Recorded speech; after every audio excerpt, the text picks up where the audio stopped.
BYU, number 16 in the nation. A high-powered air attack led by quarterback Max Hall, wide receiver Austin Collins, and tight end Dennis Pitta. These Cougars are looking to win out and capture a third straight conference title. Air Force, winners of 5 straight. An option-filled ground attack led by freshman sensation Tim Jefferson, his classmate Asher Clark, and fullback Todd Newell. These Falcons are flying high as the home stretch approaches. It's a Mountain West Conference showdown in the Rockies next.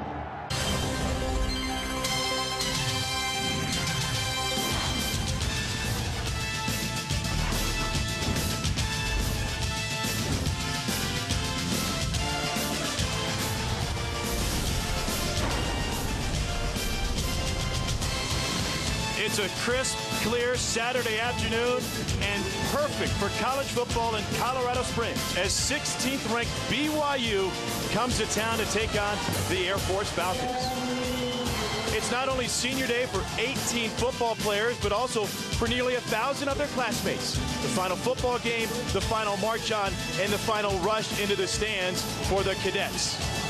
And here are the Air Force seniors who look to finish their career in fantastic fashion with an opportunity today against one of the top teams in the nation, those pass-happy BYU Cougars.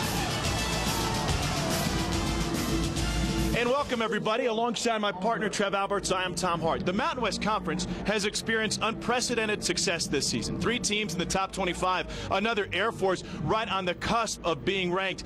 And these 2 teams, big part of that. Now, Air Force has gotten to it a little bit differently with the young team, but BYU once again features that veteran, solid passing attack, and they're fun to watch. In the quest for perfection, Bronco Mendenhall has a veteran team, a veteran offensive line, veteran skill players, and you know what? They're led by one of the best quarterbacks in college football in Max Hall. As a young man who's been around a long time, he's had a touchdown pass, Tommy, in every single game this year, with the exception of the TCU game. 6 of the 10 games they've played, he's had 3 touchdowns or more. 71% completion percentage for Max Hall. He's been outstanding, and you know what?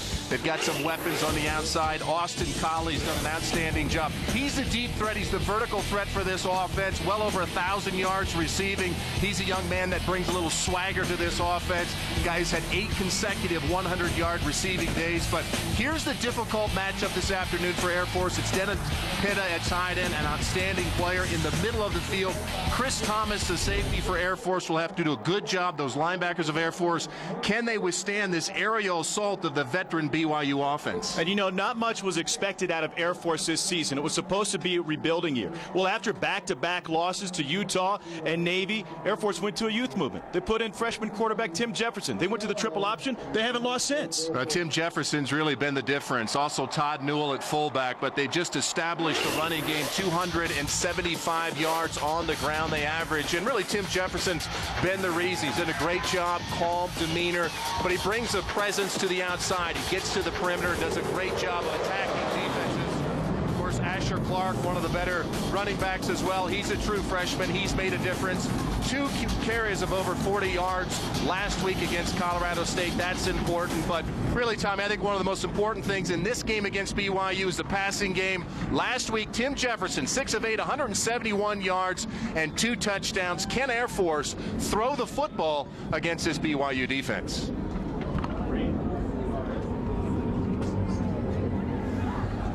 And moments ago, one of the great traditions at all of the academies, this one another window rattler. 3 F-15Cs from Nellis Air Force Base. About drowned out my partner. And look at that. What's that, 7, 8 Gs pulling straight up in the north end zone? Let's take a look at our Liberty Mutual coaching matchups. 2 coaches at no success. And Trev, you might not find better fits for their respective institutions than Bronco Mendenhall at BYU and Troy Calhoun back at his alma mater. Tommy, I think you're absolutely right. Troy Calhoun's just done such an outstanding job. And you mentioned it earlier, of course, 9 wins last year. And as a veteran team, not a lot of people thought much of Air Force this year. But I think the coaching job that Troy Calhoun's done this year has really been remarkable. Then on the other side, Bronco Mendenhall just consistently performing at a high level. Won the Mountain West 2 years in a row. And a great opportunity again once if things fall right for them this year. Of course, after this game, they go on the road to play Utah. BYU with an outstanding season themselves. BYU won the toss. They want the football. Ryan Harrison puts it in the air and into the end zone. Austin Kiley won't have a chance for a return. Let's meet the starters on offense for BYU. And as typical, a big, strong offensive line, especially right tackle David Oswald. 6'8", 330, and the Reynolds brothers join him up front. And the backs and receivers include big Harvey Unga, 6 feet, 239 pounds. But the man who makes it go is junior quarterback Max Hall. 8th in the nation in passing yards at 307 yards a game.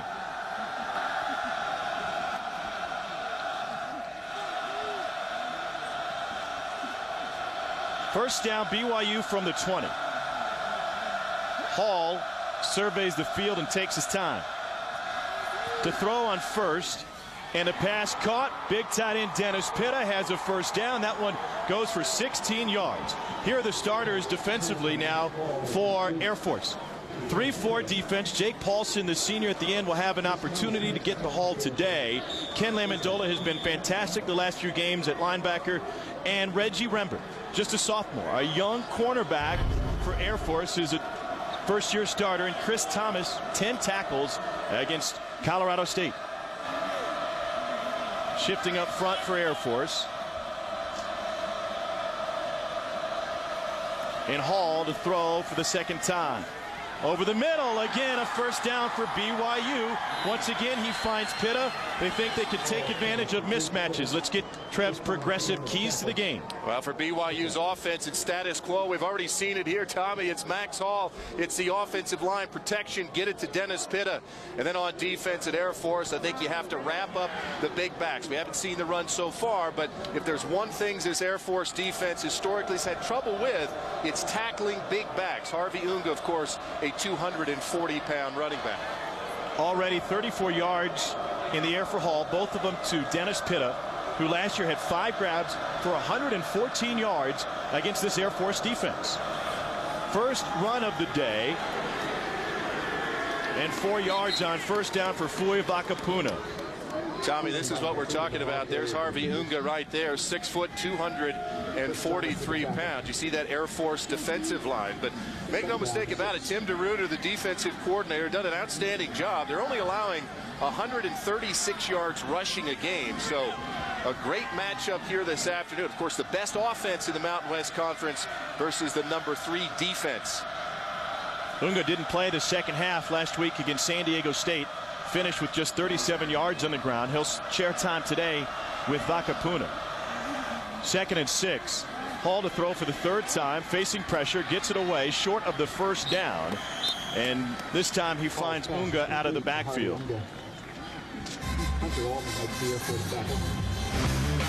Harvey Unga, as we talk to some of those BYU coaches, Tommy, you see there 85 yards a game, but a big man. The coaches talked about how he was gifted for such a big guy. Good feet in tight spaces, has 6 touchdowns, also the 3rd leading receiver on this offense. So Harvey Unga does an outstanding job of hurting you in a lot of ways defensively.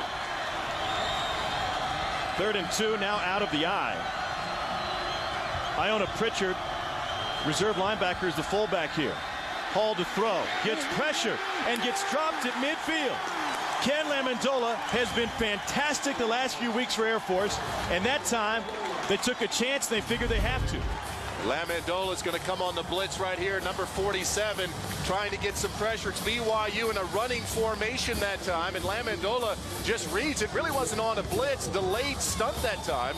As Ken Lamandola, who the coaches have raved about, at 91 tackles coming into this game, and that's a great stop and a good job on 3rd down of getting off the field for this Air Force defense. 27th sack of the season for Air Force, top 10 in the nation with those stats. Not a very good punt off the foot of Santiago, but it will carry down to the 15 where Reggie Rembert has and is granted a fair catch.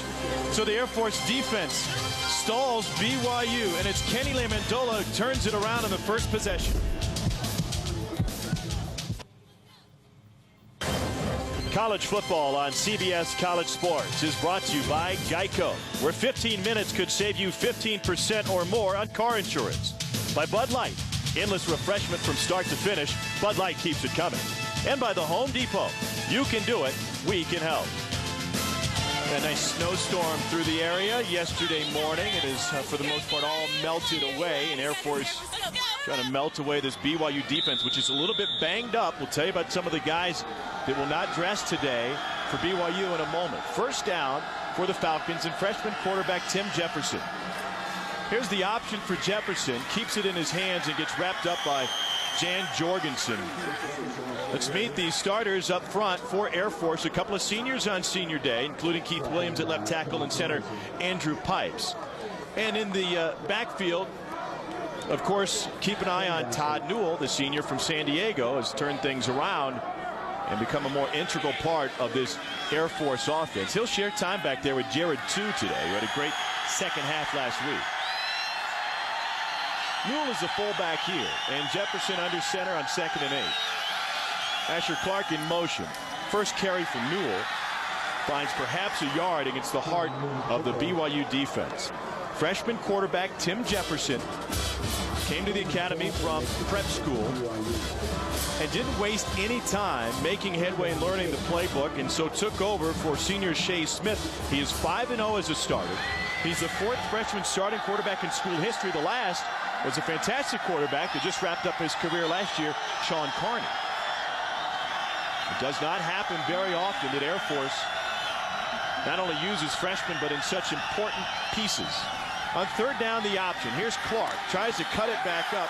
Finds nowhere to go, and a fired-up BYU defense stops him. That was Colby Clausen in, along with Matt Ayu. They go full wide receiver set this time, trying to spread out that BYU defense. And a nice job, as you mentioned, Tommy, of getting down the line. Colby Clausen and Matt Ayu. This linebacker crew for the Cougars is beat up.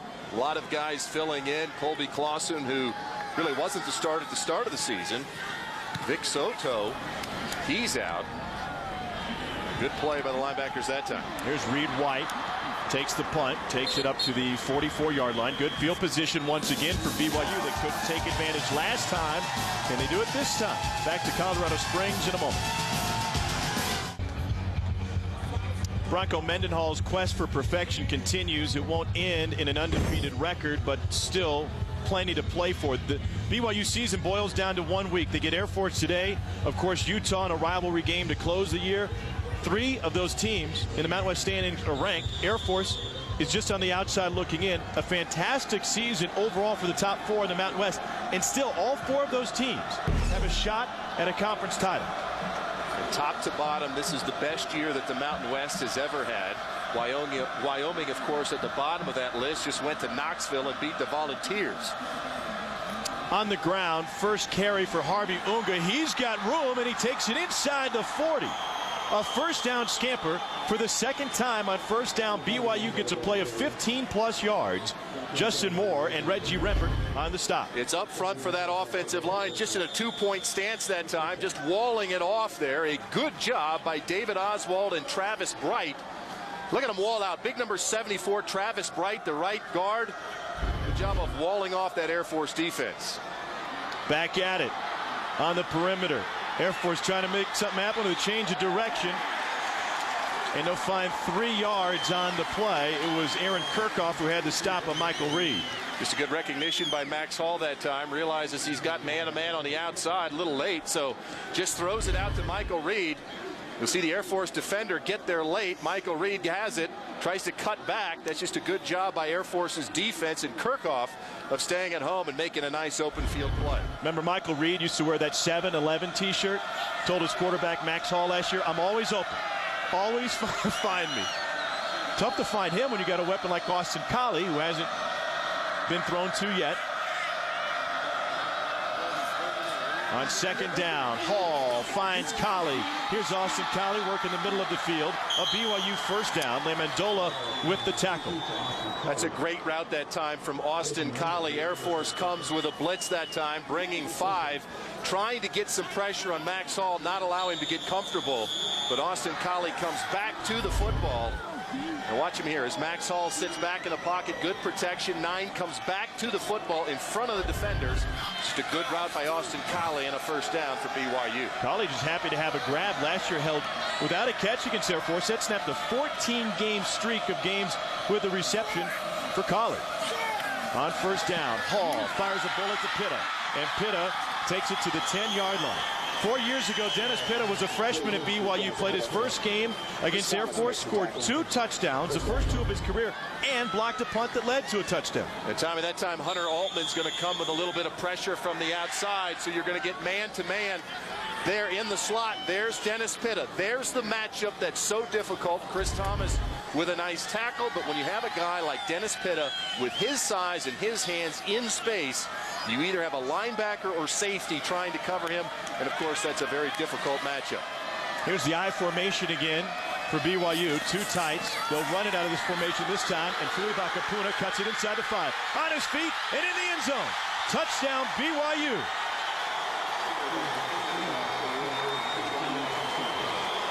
We talked about those big backs, Tommy, and how difficult they are to bring down, but you're going to see a block on the outside.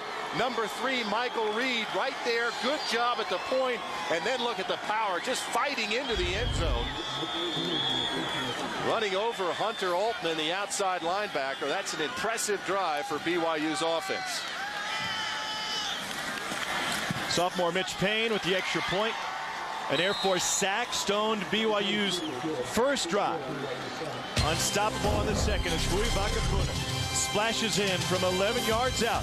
And the Cougars are on the board at the Air Force Academy.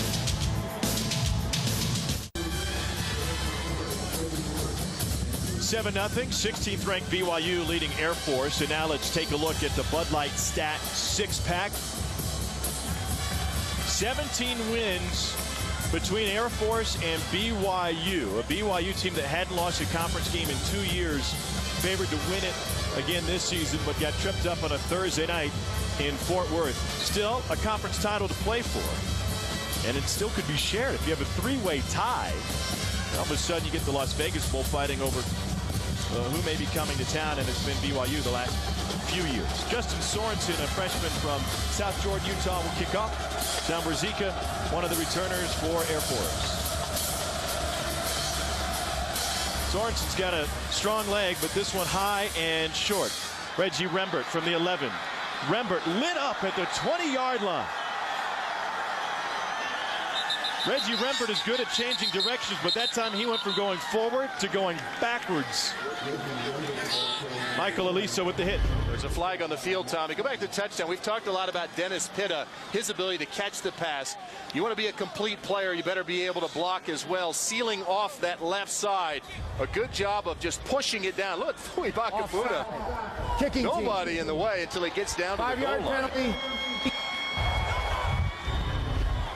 Not only can Dennis Pitta catch the ball with 3 big catches already here, but a nice block as well. BYU was offsides on that kickoff, as you may have heard, and so Bronco Mendenhall's team, one of the most penalized teams in the nation, will be backed up, and the Air Force will have them kick it again. And so Sorensen, a highly touted recruit out of Bingham High School, will try it one more time. This guy was banging 60-yarders in Utah prep play last year, and I've never seen a fan base get more excited about a kicker coming to the program as the Cougar faithful were when Sorensen decided this would be his stop. Well, the only thing I can remember is Sebastian Janikowski at Florida State. The Seminole fans are pretty excited about the Polish rifle. Here's Rembert. And the kick goes out of bounds. So back-to-back flags on BYU special teamers, and Air Force will get fantastic field position. And this one went out of bounds at the 1-yard line. So Sorensen,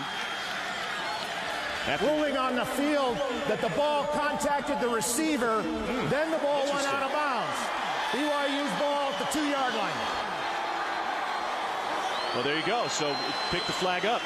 And he said BYU's ball. Obviously, he meant Air Force ball as it went off of Rembert, apparently. I didn't see it from here, but that's the case. The Payne and the Sorensen, the BYU kicker, is trying to figure it out. Take a look at Reggie Rembert. Keep an eye on his sneakers, on his foot. Went right off of his right foot. Right there, Tommy. That's a mental mistake for Rembert. You just got to get out of the way. So good call, and 1st and 10 from the 2. And I think then we're going to take another look at this one. The previous play is under review.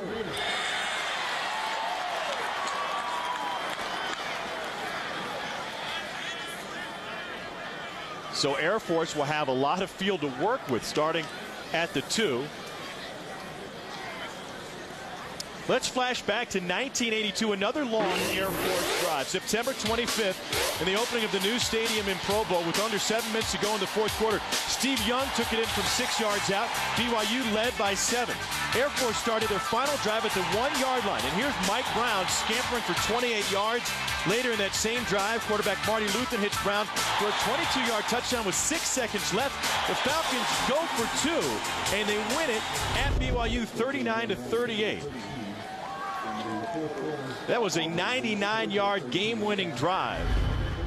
And this would be a 98-yard drive because Rembert, as you see the ball change direction, go off of his shin and his ankle and out of bounds. After review, the ruling on the field is confirmed. You want the right calls because this is a big game for both of these programs. And let's show you the starters for BYU. Up front, Jan Jorgensen, the Mountain West Conference leader in career sacks. And Matt Ayu will step in for Sean Doman, who underwent surgery on his appendix yesterday. Andrew Rich has stepped in, and we'll see Brandon Bradley today getting some time at corner. They want to be more physical. Even though Rich had been playing well the last few games, they want their big tackling corners in. In the shadow of the goalpost, Newell has room on the outside and takes it up for a 9-yard gain on first down. Let's get Trev's progressive keys to the game. For Air Force offensively, stretch the field, and ordinarily you might think about throwing the ball, but for Air Force, I think it's big plays. Last week they had 5 of 25 yards or more. Of course, defensively, BYU, it's discipline and execution. That's what it's all about. You have to know your assignment, and you have to perform it against this Air Force offense. And, of course, for Air Force as well, getting Todd Newell and the fullback position involved in this offense puts a lot of pressure on that BYU defense. That was a 10-yard gain, the first down of the day for Air Force, so they go back to the fullback, and 4.5 yards on first down. I want to go back to that flashback that you showed in 1982. One of the things I think that stood out immediately, when this offense is really successful, of course you run the option, but it's the play-action pass. It's the ability to get that man coverage on the outside, and can Air Force complete some passes with Tim Jefferson this afternoon? That'll be very important if they're able to beat BYU. Troy Calhoun told us yesterday to win this game, the scoring has to be in the 20s. It's going to be a 2017 final. Up the middle, room to run, and Todd Newell had open field in front of him before he got out over his feet. A first down rush again for Air Force, and a team, Trev, that only used their fullback 4 times in the first half against Colorado State. They've established it today. Quick to the mesh that time. A great block by number 63, Andrew Pipes, as he gets up into the middle linebacker that time. Remember, all of those injuries at linebacker, is Sean Doman not there. Matt Ayu stepping in. And now to throw on first down. Jefferson looking deep, incomplete. Trying to find Jock Robinson. He's a freshman speedster that has been fantastic in practice the last couple of weeks, and they want to take chances with this guy. But see, that's okay. Obviously, the fans sitting here, it's double coverage. You want to make sure you don't turn the ball over, but you have to take some shots on this BYU defense. You cannot allow the safeties to get too close to the line of scrimmage.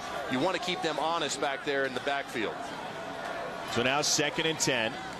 The call comes from the Air Force sideline, where, among others, last year's starter Sean Carney is sending in the signals. Jefferson hands it off. Newell again, straight up the gut. You mentioned the injuries. Not only is Sean Doman out, but also Daniel Sorensen. David Nixon's backup at strong side linebacker is out with an ankle injury. So a lot of second-teamers will see time, even third-teamers for BYU today. So important. Quick to the mesh, they call it. Fullback has to get to the line of scrimmage with quickness, and that time actually ran past a linebacker who didn't know the fullback had the ball. On 3rd and 3, this is the first carry of the day for sophomore Jared Two, the lone Falcon out of the Beehive State.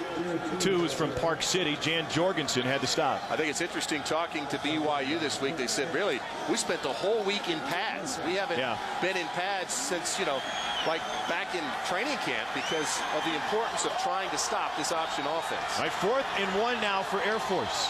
Will they go back to the fullback? Jefferson barking the signals, and they'll check it.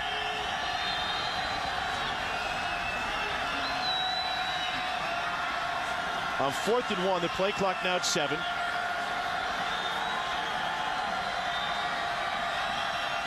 And they got a jump, but I'm not sure which side it came from. The center, Andrew Pipes, flinched, but did he do it because BYU crossed the line?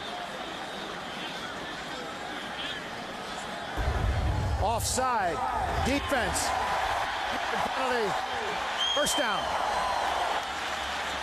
Wow, disappointing for Bronco Mendenhall and Jaime Hill, the defensive coordinator. It's right there. It's number 52. Russell Tialavea. Tialavea right over the ball.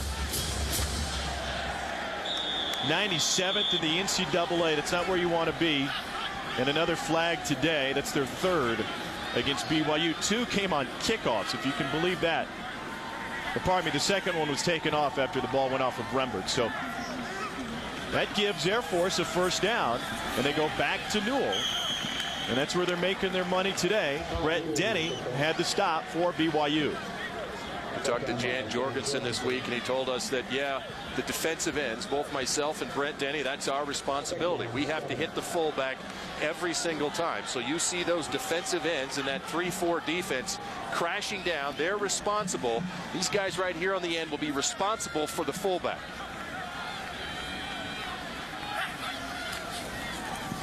This time it's a tailback, Asher Clark, who gains 2 yards before Kellen Fowler makes the stop for BYU. Fowler's family at the game today, made the trip up from Utah. We're talking to Bronco Mendenhall, the head coach, and he said, you know, we're really only going to run 1 or 2 defenses because it doesn't really matter. Anything you do, Air Force has an answer to it, so do what you do and try to do what you do right. 3rd and 5.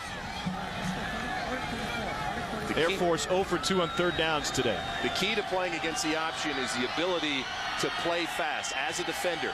Know where you're going and get there quickly because of the speed and tempo with which the offense plays. Jefferson keeps it. First down, Air Force. Not only is it a reinvented Air Force team in terms of personnel, but Trev, also scheme in many ways. It really is when you think about the fact that they did a lot of the zone blocking scheme earlier in the season. Now back to that sort of option type of blocking up front where you run into trap option, triple option, those sorts of things. But we've seen already, Tommy, the importance of that fullback. You got Todd Newell going again a little bit, and now all of a sudden such a focus on the fullback as Tim Jefferson gets to the corner and gets a first down.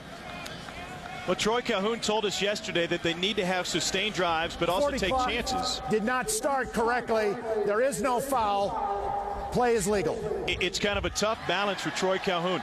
Sustain drives, eat up the clock, keep the ball out of Max Hall's hands, but also take shots. We've seen him take 1 shot already on this drive that was incomplete, trying to find Jacques Robinson. This is now the 10th play of the drive, and it's 4 minutes and ticking. Clark was in motion. Here's Jefferson with the option, and he puts it in his pocket for a loss of 2. Colby Clausen had him. Smart play by the freshman not to take a chance with a turnover. And it's a great play by number 92, Brett Denny, at left defensive end. He's just going to fight off a couple blocks as he gets down the line of scrimmage. Watch Denny now, Tommy. This is how you do it. Get down the line of scrimmage. It's a cut block. Play it off and get in the backfield and help out. A nice play that time by both Clausen and Brett Denny. Bronco Mendenhall told reporters this week he thought the cut block should be outlawed in college football. And, of course, it's an integral part to Air Force's blocking schemes while running the triple option. 2nd down and complete, but only a gain of about 4. And Troy Calhoun said, you know, if we've got them thinking about it, I tell our guys we're already ahead of the game. If they're worried about our blocking scheme and cut blocking, then we've already won that mental battle. But they pointed out we cut block our own guys in practice every day. We go 1-on-1s, the inside drills. We've had maybe 1 guy hurt over the last 5 years, and he was only a scout teammate. And you just feel it, though, Tom, because it feels differently. If you see it every day in practice, you get used to defending it, getting your hands down and getting off the block. It's no big deal. 3rd and 8. job of getting the backfield. Jefferson finds a couple of yards that will bring up 4th down again. And Nixon had to stop. Fowler was in there. They got in that backfield in a hurry. Now, this is a 4th down play. This wasn't a big gainer, but this is the importance at the quarterback position. It's the read right there by Tim Jefferson. The read back at fullback, he's taken care of. I think a lot of people think that the option's simple. You either give to the fullback or you don't. It's a split-second decision, and Tim Jefferson does a nice job of it. This is a long field goal attempt for Ryan Harrison, one of the best in the nation. His long on the season is 49. This will be a 54-yard attempt. Flag on the play, and the kick was blocked. And we'll see what the flag was. David Nixon got in there to block it. And of course, the biggest block of the season for BYU happened early in the year. Illegal formation by the kicking team. Penalty is declined. 1st down. Nixon got his hands on it, and that Air Force drive stalls.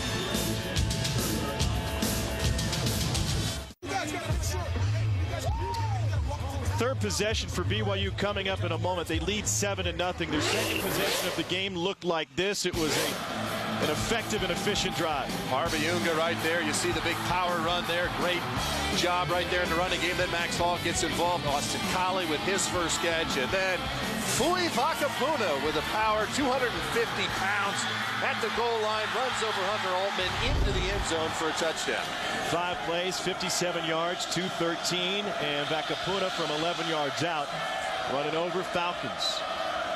1st and 10 for Max Hall and company. Once again, they go to the I formation. 2 very talented backs that they can go to, and a lot of different formations that this BYU offense shows under Robert Anai. Austin Collie with the grab, and Collie has a 1st down on a 10-yard catch. Did you see Max Hall at the line of scrimmage that time change the play? And that was one of the things in talking to him this week as he surveys, saying the coaching staff having a little more confidence in me now, allowing me to change the play. Certainly did that time. Unga quickly with a couple, and Max Hall to start this game has been perfect for BYU. And he's done a good job, Tom, of recognizing where the matchups are that they can win, whether it be Dennis Pitta in the middle of the field against the safety, or that time man-to-man on the outside with Collie as Air Force was dropping another defender into that area. Max Hall started his college career at Arizona State, went on a mission, and returned to BYU. On 2nd down now for Hall, who led them to another conference title last year. Flips one over the middle, has Collie again. Collie has room to run, and he's finally popped out of bounds at the 32-yard line. Collie came into this game 2nd in school history with 2,900 yards. He might break the record today. Once again, Air Force comes on a blitz that time. Little crossing route to Collie as it's a foot race between he and Andre Morris, and Collie's going to win that one. And a nice catch and throw from Max Hall to Austin Collie. Anthony Wright had a full head of steam and put a lick on Collie at the end of that play. We've seen the I formation at 2 tight. Now shotgun and split backs in this BYU spread attack under offensive coordinator Robert Anai, who learned that system at Texas Tech under Mike Leach. And so far, that offense has skipped a beat today against Air Force. The Wings of Blue dropped in on us. Fui Vakapuna dropped in on the Falcons. And it's BYU up 7-0 at the end of the 1st quarter. We start the 2nd quarter from the Air Force Academy with BYU leading 7-0. That ended a streak of 18 consecutive quarters with a score for Air Force. And BYU looking to add to their advantage here. Max Hall hands it off. This is Unga up the middle. Harvey Unga throwing guys out of his way, including the officials. Let's get an update on the head ball coach. What's going on? Let's go to Adam Zucker in New York. So 1st and 10 for BYU after that Unga run, and looking at the fade route and caught. Flag on the play. Michael Reed hauled it in over Anthony Wright. We'll wait and see what the flag is on. Reed, the senior from Baytown, Texas, working against Anthony Wright, just a freshman corner for Air Force. Troy Calhoun hesitant to put freshmen in the game, especially early in the season. They're done marching out of Jacks Valley, so they don't have their legs to them. They've been through basic training. They've got so much going on the hill. Pass interference. Offense. Number 3. 15-yard penalty. Replay, first down. Michael Reed here, just a little push off on Wright. See it right in the back of Wright, number 5 right there. Just a little subtle push with that left hand. The official in good position right there to make that call. You see that every single Saturday where you get that one-on-one kind of fade route, and you could probably call it either way. And that time they call it on Michael Reed. Another flag against BYU, going backwards here. 1st and 25 for Max Hall and company. Hall has time, batted away.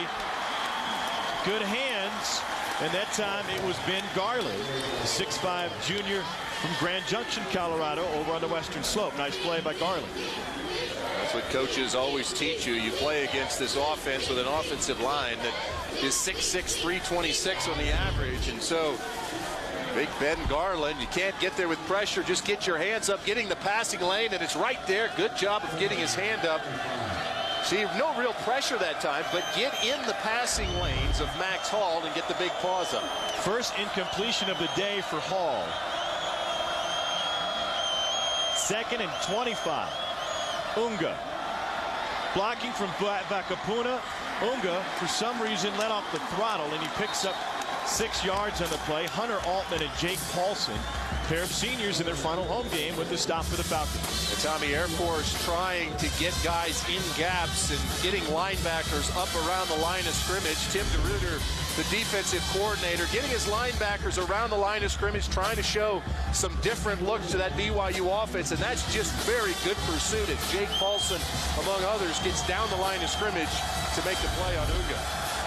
BYU 0 for 1 on 3rd down. 16 plays thus far, 6 on the ground, 10 through the air. 4 wide. Hall steps up in the pocket. He's got all day, and a shot to the end zone. Incomplete. Out of bounds was O'Neal Chambers. That's great coverage by Chris Thomas, the strong safety. That time Tim DeRuyter, the defensive coordinator, only a 3-man rush as they drop 8, and look at Thomas right in position, doesn't interfere, and really nowhere to go with the football for Max Hall. Almost out of bounds that time for O'Neal Chambers. That's a nice series on that Air Force defense. Mitch Payne, sophomore from Ogden, 8 of 10 on the season. This will be a 46-yard attempt for Payne. As long as 45 this year. Got the distance, splits it. Would have been good from 55. BYU adds to its advantage, but that penalty flag maybe cost them 4 points. 16th ranked BYU leads Air Force 10-0.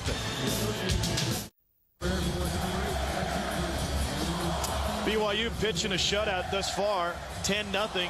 13:29 to go in the second quarter. 18 consecutive games with a score was snapped in the first quarter. Robert Anai's offense knows how to put points on the board. They've got 10 thus far.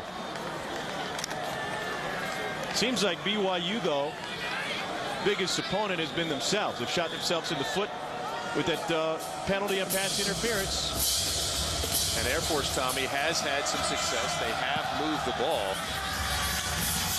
But Fort now down 10-0 to make something happen offensively.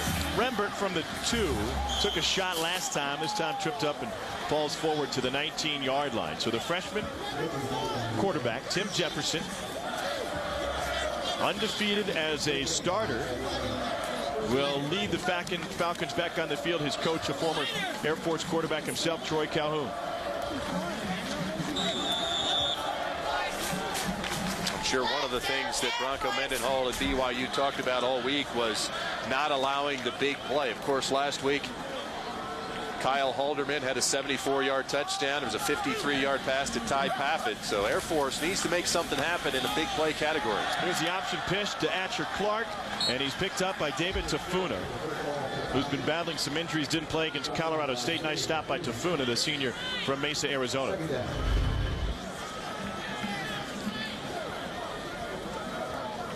Nice pitch from Jefferson. Good fill by Tafuna. He's one of the secondary men. They call him the cat. Safety. An interesting decision made by Bronco Mendenhall to defend AirForce today as Jefferson lets it go, and that's good for a 9-yard gain on second down. Andrew Rich had the coverage, and Bronco Mendenhall says, you know, this offense might be new to some of our younger guys, but I've coached against it a million times, so I want physical corners out there. I want our best tacklers on the field. We're not going to have to worry a lot about coverage.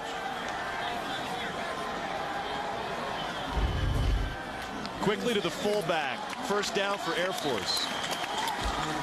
That's exactly what, Tommy, I think AirForce can do in this game. As you mentioned, changing tacklers. Brandon Bradley steps in for Brandon Howard. Andrew Rich will be the other corner out there trying to get the good tacklers. But AirForce has got to mix it up. Last play, 2 plays ago, they rolled the pocket a little bit, threw a nice out, then come back, quick tempo, give it to the fullback, keep some pressure on this BYU defense. And now out of the shotgun. Tight end Decker was in motion. Here's Newell again, and Newell gets wrestled down at the line of scrimmage by Matt Ayu, who's got some extra coaching after that last timeout from the BYU defensive coordinators, coaches.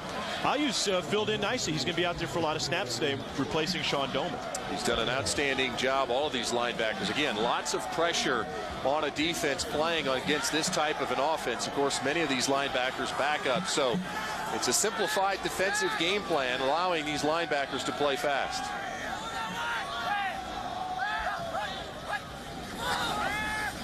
Jefferson on the option finds Asher Clark. Clark covered up on the perimeter, and that time it was David Nixon, the linebacker, who turned him back.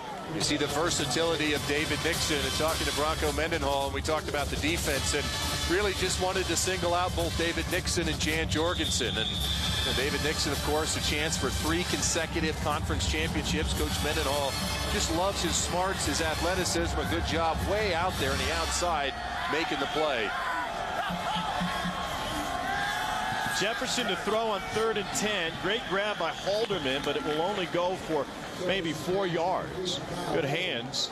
And with the clock ticking, 11 minutes to go in the second quarter, AirForce will be forced to punt.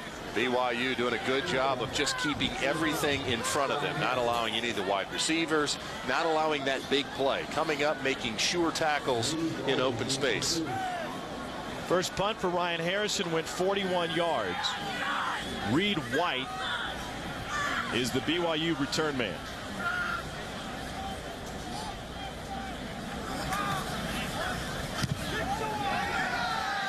White asks for the fair catch. Takes it at the 30. Toss it to an AirForce player. No love lost between these teams.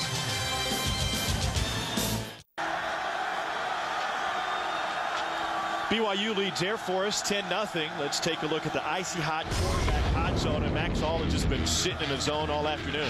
Well, that offensive line, the veteran offensive line's done a great job, and anytime you have that much time, there's a crossing route to Colley. Just look at the time. Just a great job there to Dennis Pitt. And remember, the only time this year, as Max Hall is 9 of 11, the only time this year where the offensive line didn't give him that protection was against TCU, and that was the game Max Hall did not have a touchdown pass.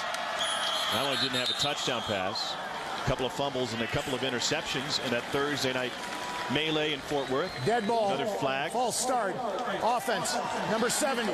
5-yard penalty. Still first down. Freshman Matt Reynolds. You heard his teammates say, "You're all right, Matt." He's got his brother at center. He's the only underclassman on that line. He's got another brother, Houston, that's on a mission right now in Germany. Of course, his dad, Lance, is the associate head coach. On the ground. Good stick by Chris Thomas. Let's go back to the lone loss of the season. BYU Cougars sitting now at 9-1. They were ranked number 9 in the nation on October 16th. Andy Dalton was able to carve them up a little bit. Here finds Jimmy Young. But it was Jeremy Curley who did the most damage in the Wild Frog formation. And perhaps most telling, those fantastic TCU corners were able to shut down Max Hall. Jerry Hughes had a pair of sacks, hit Max Hall in the first possession and forced a fumble. BYU rushed for only 23 yards in that game. TCU ran all over. 2nd and 12. Air Force may have jumped that time. Oh, false start again against BYU. Their 5th flag. Well, Max Hall certainly didn't have much time. Dead ball, false start, offense, number 64, 5-yard penalty, still 2nd down. That's R.J. Willing is into the game for BYU. Look at what he's done against the rest of his opponents. 311 yards a game, 274 against TCU, no passing touchdowns, 2 picks, only averages a pick every other game, and a couple of fumbles. And Bronco Mendenhall told us that really, it was an ambush. We got exposed. Yeah. Some of our weaknesses. He said normally that happens in early part of the season, but since we just beat everybody easily at the early part, it was the middle part, and unfortunately it was a game and a conference game against TCU where their weaknesses were exposed. Hall tried to roll the pocket, another flag, and Hall gets dropped. The 2nd sack of the day for the Air Force defense, and Chris Thomas came in to flush out Hall. They said Chris Thomas plays a little half bubble off Plum. That's the way you like it. Well, that's a holding play right there. It's number 47, Lamendola. Offense, number 1. Penalty is declined. 3rd down. It's Vakapuna who's going to get called for holding, Tommy, as Ken Lamendola came on the blitz and followed up by Chris Thomas. What a huge play for Air Force's defense. Coaches told us that Chris Thomas plays with a little something extra. Not really all the way there. That's a compliment. To a defender it is. 2nd sack of the day for Air Force. We say that about you, Tommy. That's not necessarily a compliment. But it would be true nonetheless. 3rd and 28. Air Force only brings 3 this time. They drop 8. Hall moves the pocket, gets tripped up. Another stop for Air Force. It may not go down as a sack, but Justin Moore was able to make the stop. Tommy, that's great recognition by Justin Moore. You mentioned the 3-man rush that time. Justin Moore was actually back in coverage, but he sees Max Hall. Here he is, beats that block by the tackle there, realizes that Max Hall's outside the pocket. He comes up and gets just enough as Air Force's defense now showing some energy. Tim DeRuiter, the defensive coordinator, dialing up the right blitzes here in the 2nd quarter. CJ Santiago to punt it away. Much better than his first one. Reggie Rembert takes it on the run at the 42. Rembert trying to get to the Air Force sideline. Dances his way, maybe a block in the back, and here goes Reggie Rembert. Past midfield to the 40. Still in bounds, and he returns it all the way to the 32-yard line.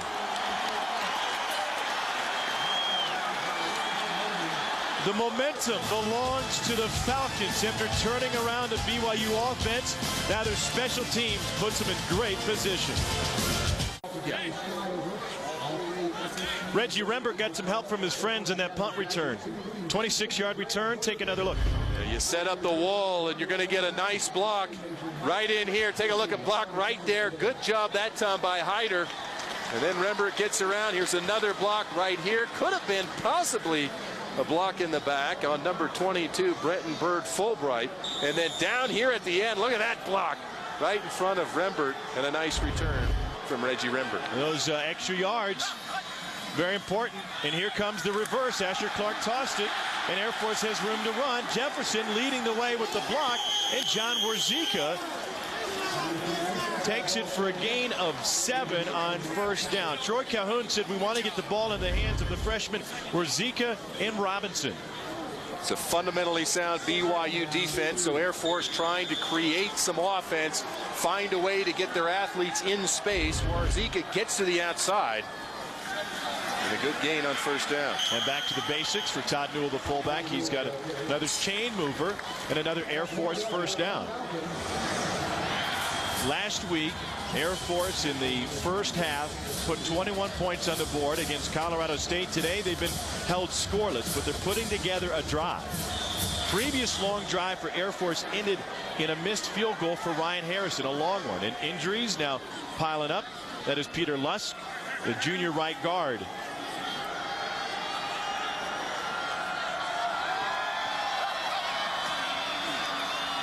Another one.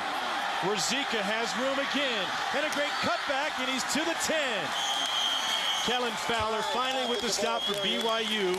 That's a gain of 10. That's just good recognition by the Air Force coaches up in the booth. They've seen something that when they show that action, BYU comes to the action. A good job again, little flip out from Jefferson to Warzika.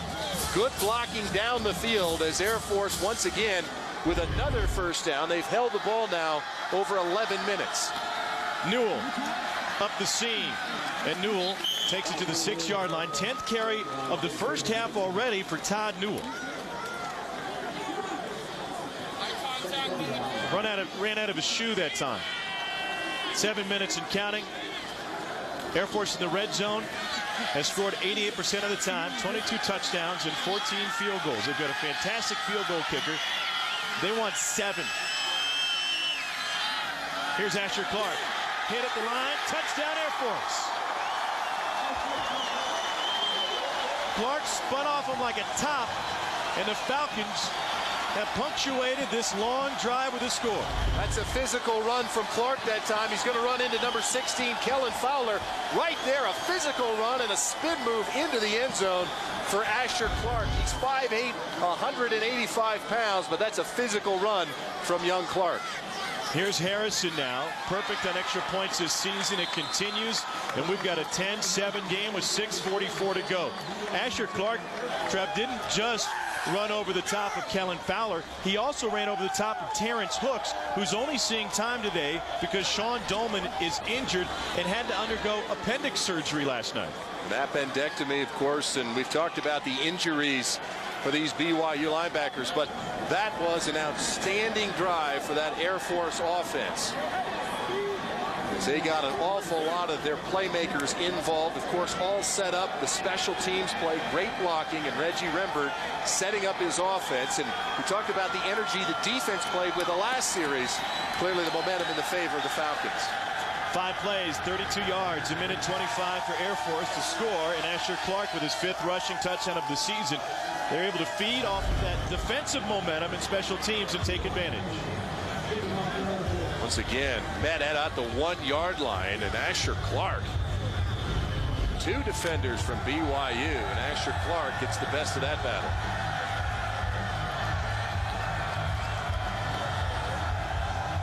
Ryan Harrison to kick it off. Go! Let's go, Air Force!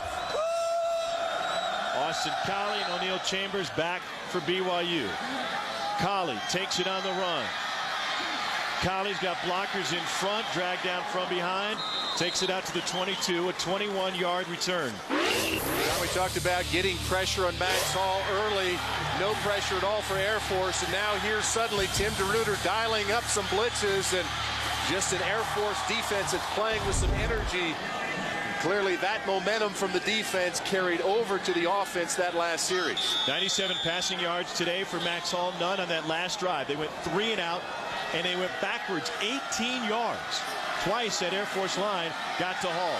Down the sideline, Hall to Collie, and Collie was inbounds. Great hands before he took the shot from Aaron Kirkhoff. Special throw from Max Hall. That's that cover 2 where you got the corner up front. Get a little jam right there as Collie is trying to fit it in between the corner and the safety. A nice throw from Max Hall. 23-yard strike. Hall 10 of 12, now over 100 yards passing at $120, and Collie gets a breather. Collie, the leading receiver in the nation, with 119 yards a game.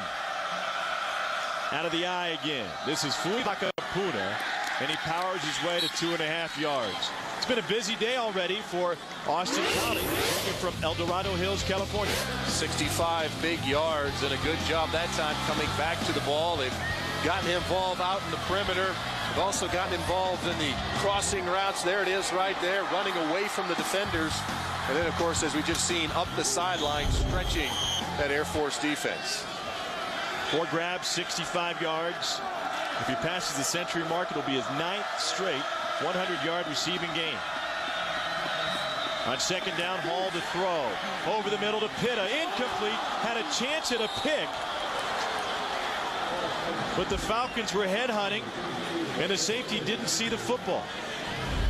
It's a good job that time. They brought Thomas on to blitz, the safety, and so you're asking your linebacker, Justin Moore, to run with the tight end. A good job by Justin Moore staying inside the tight end, Dennis Pitta. Luke Yeager had a chance for the pick, couldn't react in time. BYU 0 for 3 on third down today. Well, what a difference one penalty can make down on the goal line. That was called on the offense on Michael Reed. Could have been a different story, up 14-0. Suddenly this crowd and Air Force energized, only down 3.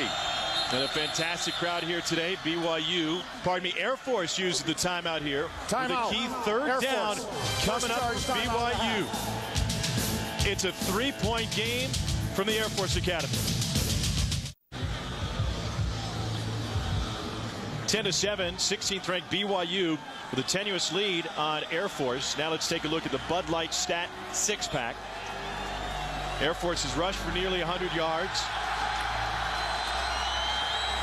But that BYU offense has been stoned, or at least they were in that last possession.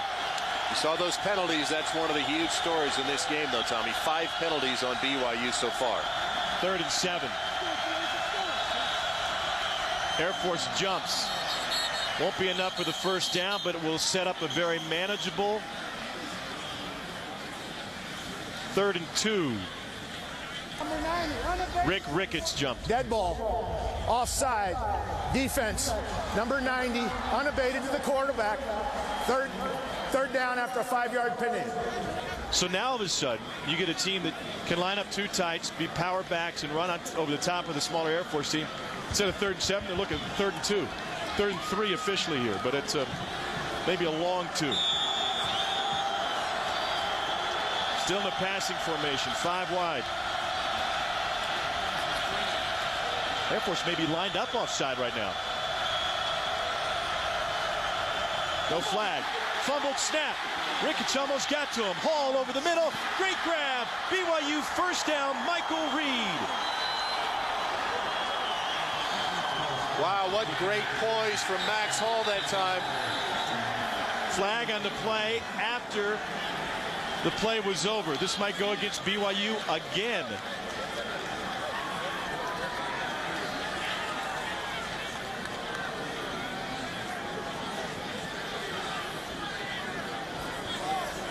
After the play was over, dead ball, personal foul, BYU number 20, 15-yard penalty, 1st and 10. Now watch Max Hall here. The ball is on the ground, has the presence of mind to stay with it, and throws a strike to Michael Reed just over the outstretched arms of the defender for Air Force. See where the personal foul penalty is.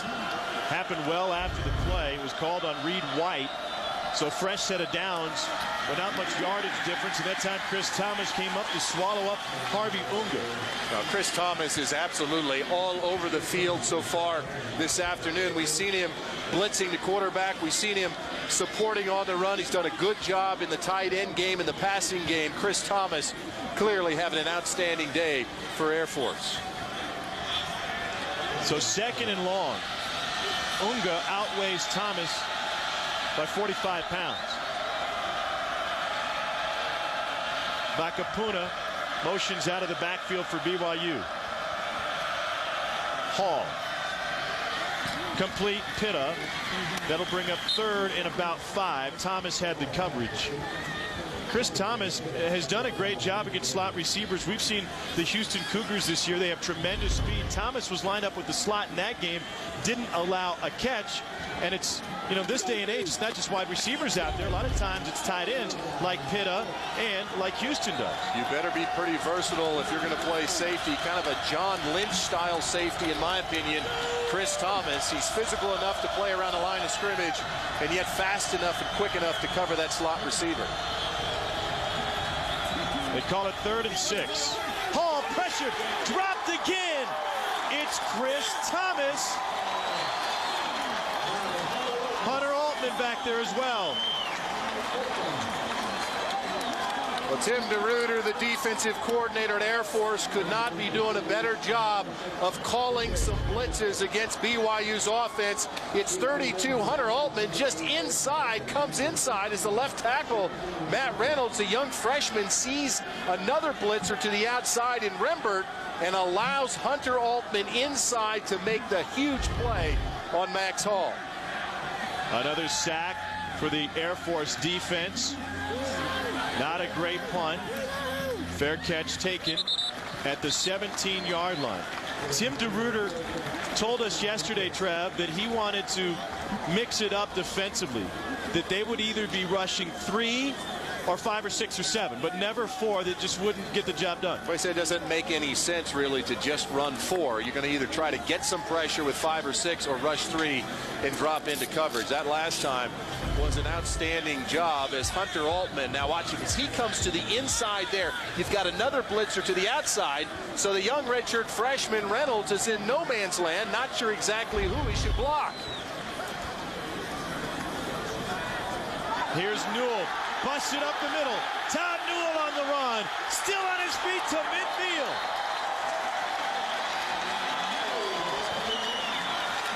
A 33-yard sprint for the fullback, Todd Newell. Quick to the mesh once again is Todd Newell. It's going to be good blocking up front. Good job by Todd Newell, and a great block right here. Seals it, and up the middle there goes Todd Newell, setting up this offense in great field position once again. Brandon Bradley finally brought him down. Under 3 minutes to go before the half. Newell at 90 yards for Air Force. Jefferson fakes the handoff, wants to go deep, has a man shot. Robinson off his hands. They've called his number twice, and the two Atlanta natives, the freshman Tim Jefferson, quarterback, and the freshman from Atlanta, the wide receiver Robinson. But they're getting close, Tommy. You can see it. It's going to happen.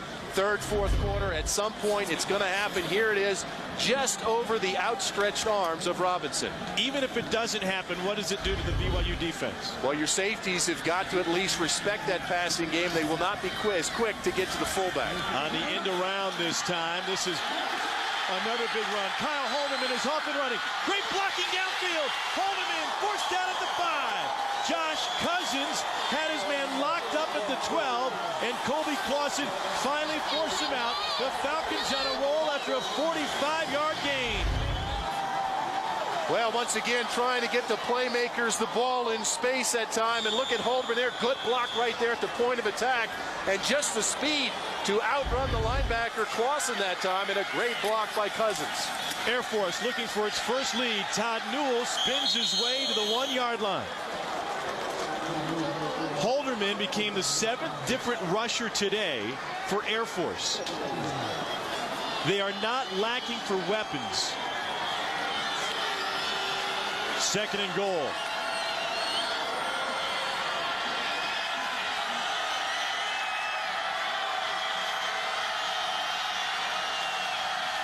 Newell, touchdown Falcons.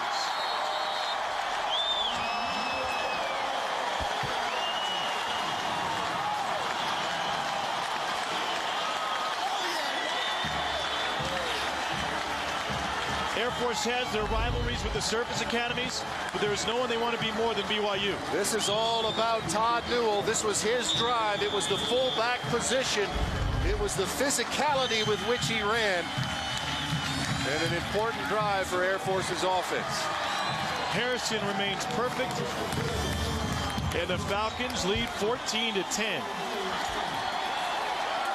14 unanswered points for Air Force. More push-ups for the Cadets. Worst thing that could happen to Bronco Mendenhall, Tommy. You're sitting there nice, you're up, everything's going fine. Suddenly a change of momentum, and BYU has got to find a way. It's only 1:55 left here in the second quarter, but can they get something going? Can they get a scoring drive? Something positive to happen here before they go into the locker room at halftime. And where did that momentum come from? It came from the defense. A pair of sacks against Max Hall, and then the positive punt return from Reggie Rembert. It was the energy. It was Tim DeRuyter who was calling some blitzes, and suddenly the crowd got involved. Rembert had the great punt return, and then the offense and Todd Newell got started. 5-play, 83-yard drive. Kyle Halderman had the long run to get it going for Air Force. 1:20 off the clock. This Falcons team is playing loose right now. They're looking for their 9th win of the season with TCU on deck next week. Unbelievable for a team that was supposed to be rebuilding. Here's O'Neal Chambers. Chambers to the outside, to the 30-yard line. And BYU will have good field position. Stay tuned for CBS College Sports Desk at the half. Darren McIntosh will sit down with Brian Jones and David Pollack. They'll go around the mountain. They'll update you on your BCS contenders, top 25 scores and highlights. Pollack's Georgia Bulldogs survived their trip to the Plains today. Flag on that return. Kicking team, number 6, 15-yard penalty, first down. Kevin Rivers gets flagged for Air Force, a personal foul penalty. Just the second flag against Air Force comes at the most inopportune times. A quick strike BYU offense now has the ball in the 45. Well, BYU's had 9 scoring drives this year of 1 minute or less. So don't think that Max Hall, this offense, can't quickly get into the end zone. Hall 12 of 15 throwing today. Finds his tight end George, and George carries Falcons with him for a gain of 17 on first down. Luke Yeager finally with the stop. 2 great tight ends. That one was Andrew George. Stay with us. Coming up later in the game, we'll have the Home Depot tools for success. 17th catch of the season for George, who's got 5 touchdowns. Max Hall goes underneath, finds another tight end. That's Dennis Pitta. A fantastic 1-2 punch. Yeager with the stop. It's a first catch for Pitta since BYU's opening drive, by the way. He was used the first 2 plays for Hall, and now he goes back to him. Here's these 2 tight ends, Tommy. Both these guys going to stand in the slot. That's what makes them so difficult to defend.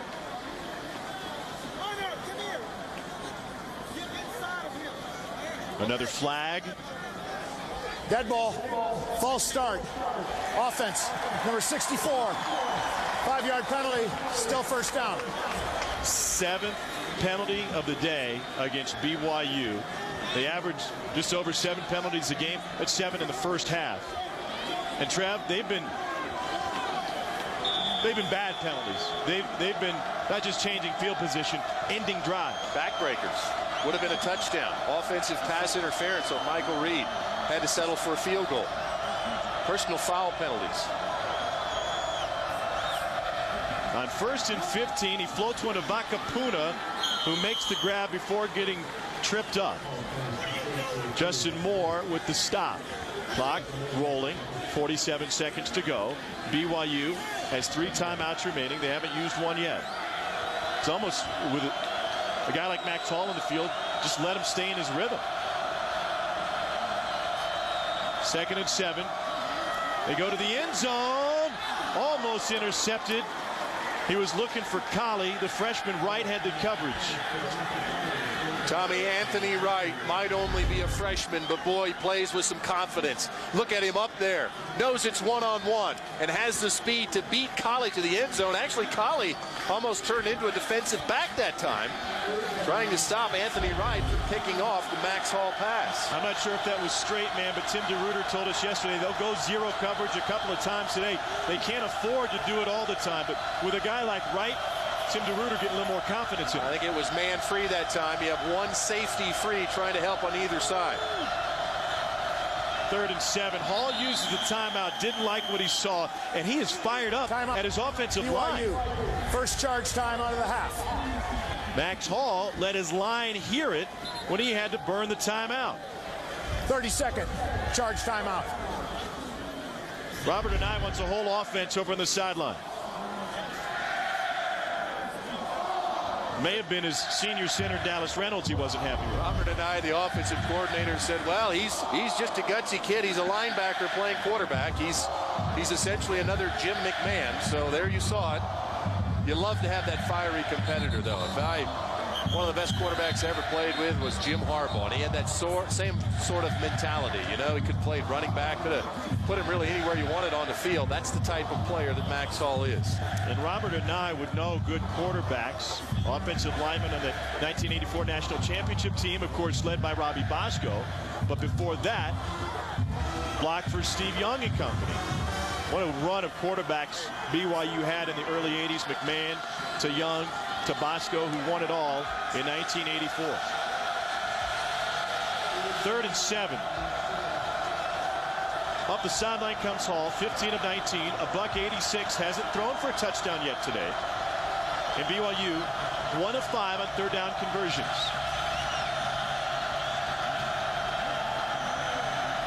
Air Force brings just 3. Hall over the middle, almost picked, flag on the play. It was Thomas who had the ball hit him in his numbers, and he might be the one that gets flagged for pass interference. Looked live like he was making a play on the football.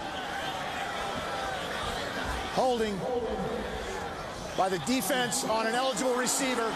10-yard penalty. Includes an automatic first down. Will be half the distance to the goal.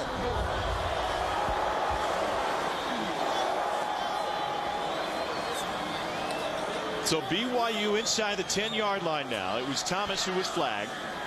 Only 25 seconds remain. We've seen him go to the fade route a couple of times, looking for both Colley and Reed. Reed is at the bottom of your screen, the left side of the formation.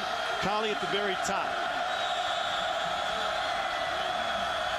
Hall on the draw, straight up the gut. Stopped short. BYU has timeouts. Hunter Altman with the stop. And they got the ball down the 3-yard line. BYU use their second timeout charge timeout of the half. Like to call, Tommy, and you sit here, you put your 4 wide receivers out there, call the quarterback draw. Pretty difficult on the defense. Spread everybody out. Look at number 64 down the field. Gets a nice block that time. Quarterback draw once again difficult as R.J. Willing makes a nice block on the linebacker. Trev, what an atmosphere and environment here this afternoon. This feels like a championship game. It could be, because BYU and Air Force, 2 of 4 teams still trying to fight for the Mountain West Championship, a league that's enjoying unprecedented success this season. You could argue that they're the 3rd best team, best league in the country. Big 12 and SEC heads and shoulders above others, but then the Big 10 and the ACC and the Mountain West each have 3 teams in the BCS standings.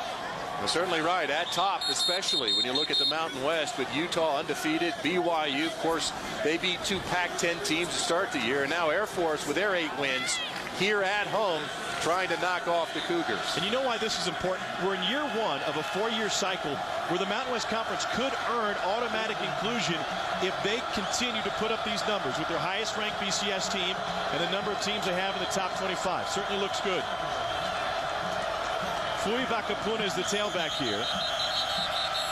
Iona Pritchard is the fullback, and Air Force uses a timeout. They wanted to see how they would charge time of the half. How they would line up.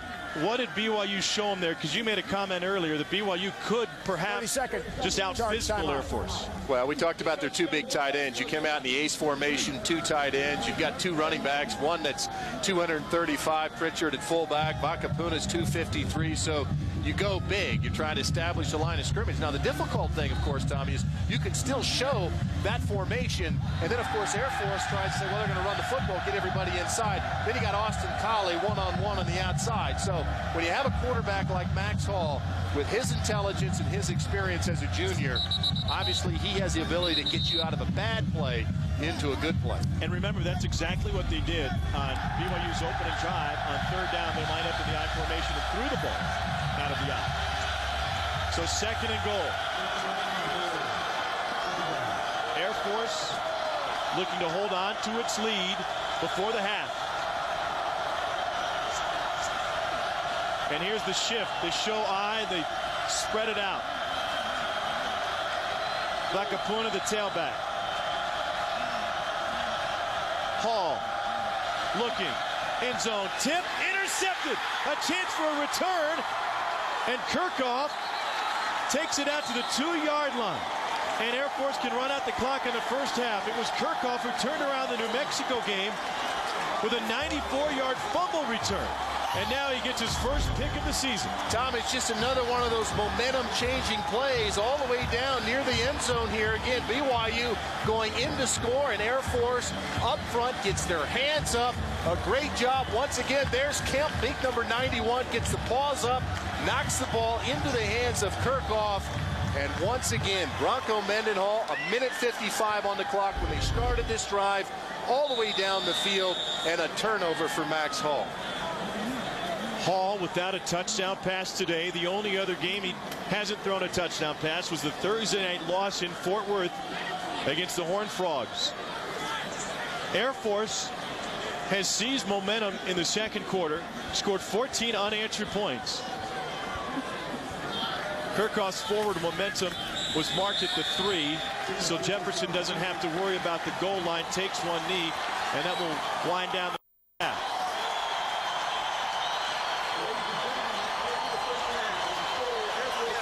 The Falcons hit the locker room flying high with a fantastic second quarter after they spotted BYU a 10-0 lead. And while the Cougars have put together some sustained drives, Air Force has taken advantage and been able to slow down BYU when it mattered. Tommy, I think the most surprising thing is Air Force now has 27 carries for 180 yards rushing in the first half. Aaron Kirchhoff knows how to seize momentum. He did it a few weeks ago against New Mexico. This was here on a Thursday night when Kirchhoff found this Brad Gruner fumble, picked it up and raced 96 yards for the touchdown. That put the Falcons in front of New Mexico, and Kirchhoff finished by handing the football to his cheerleader girlfriend. And then today with the pick in the end zone to keep BYU out. And joined now by Air Force head coach Troy Calhoun.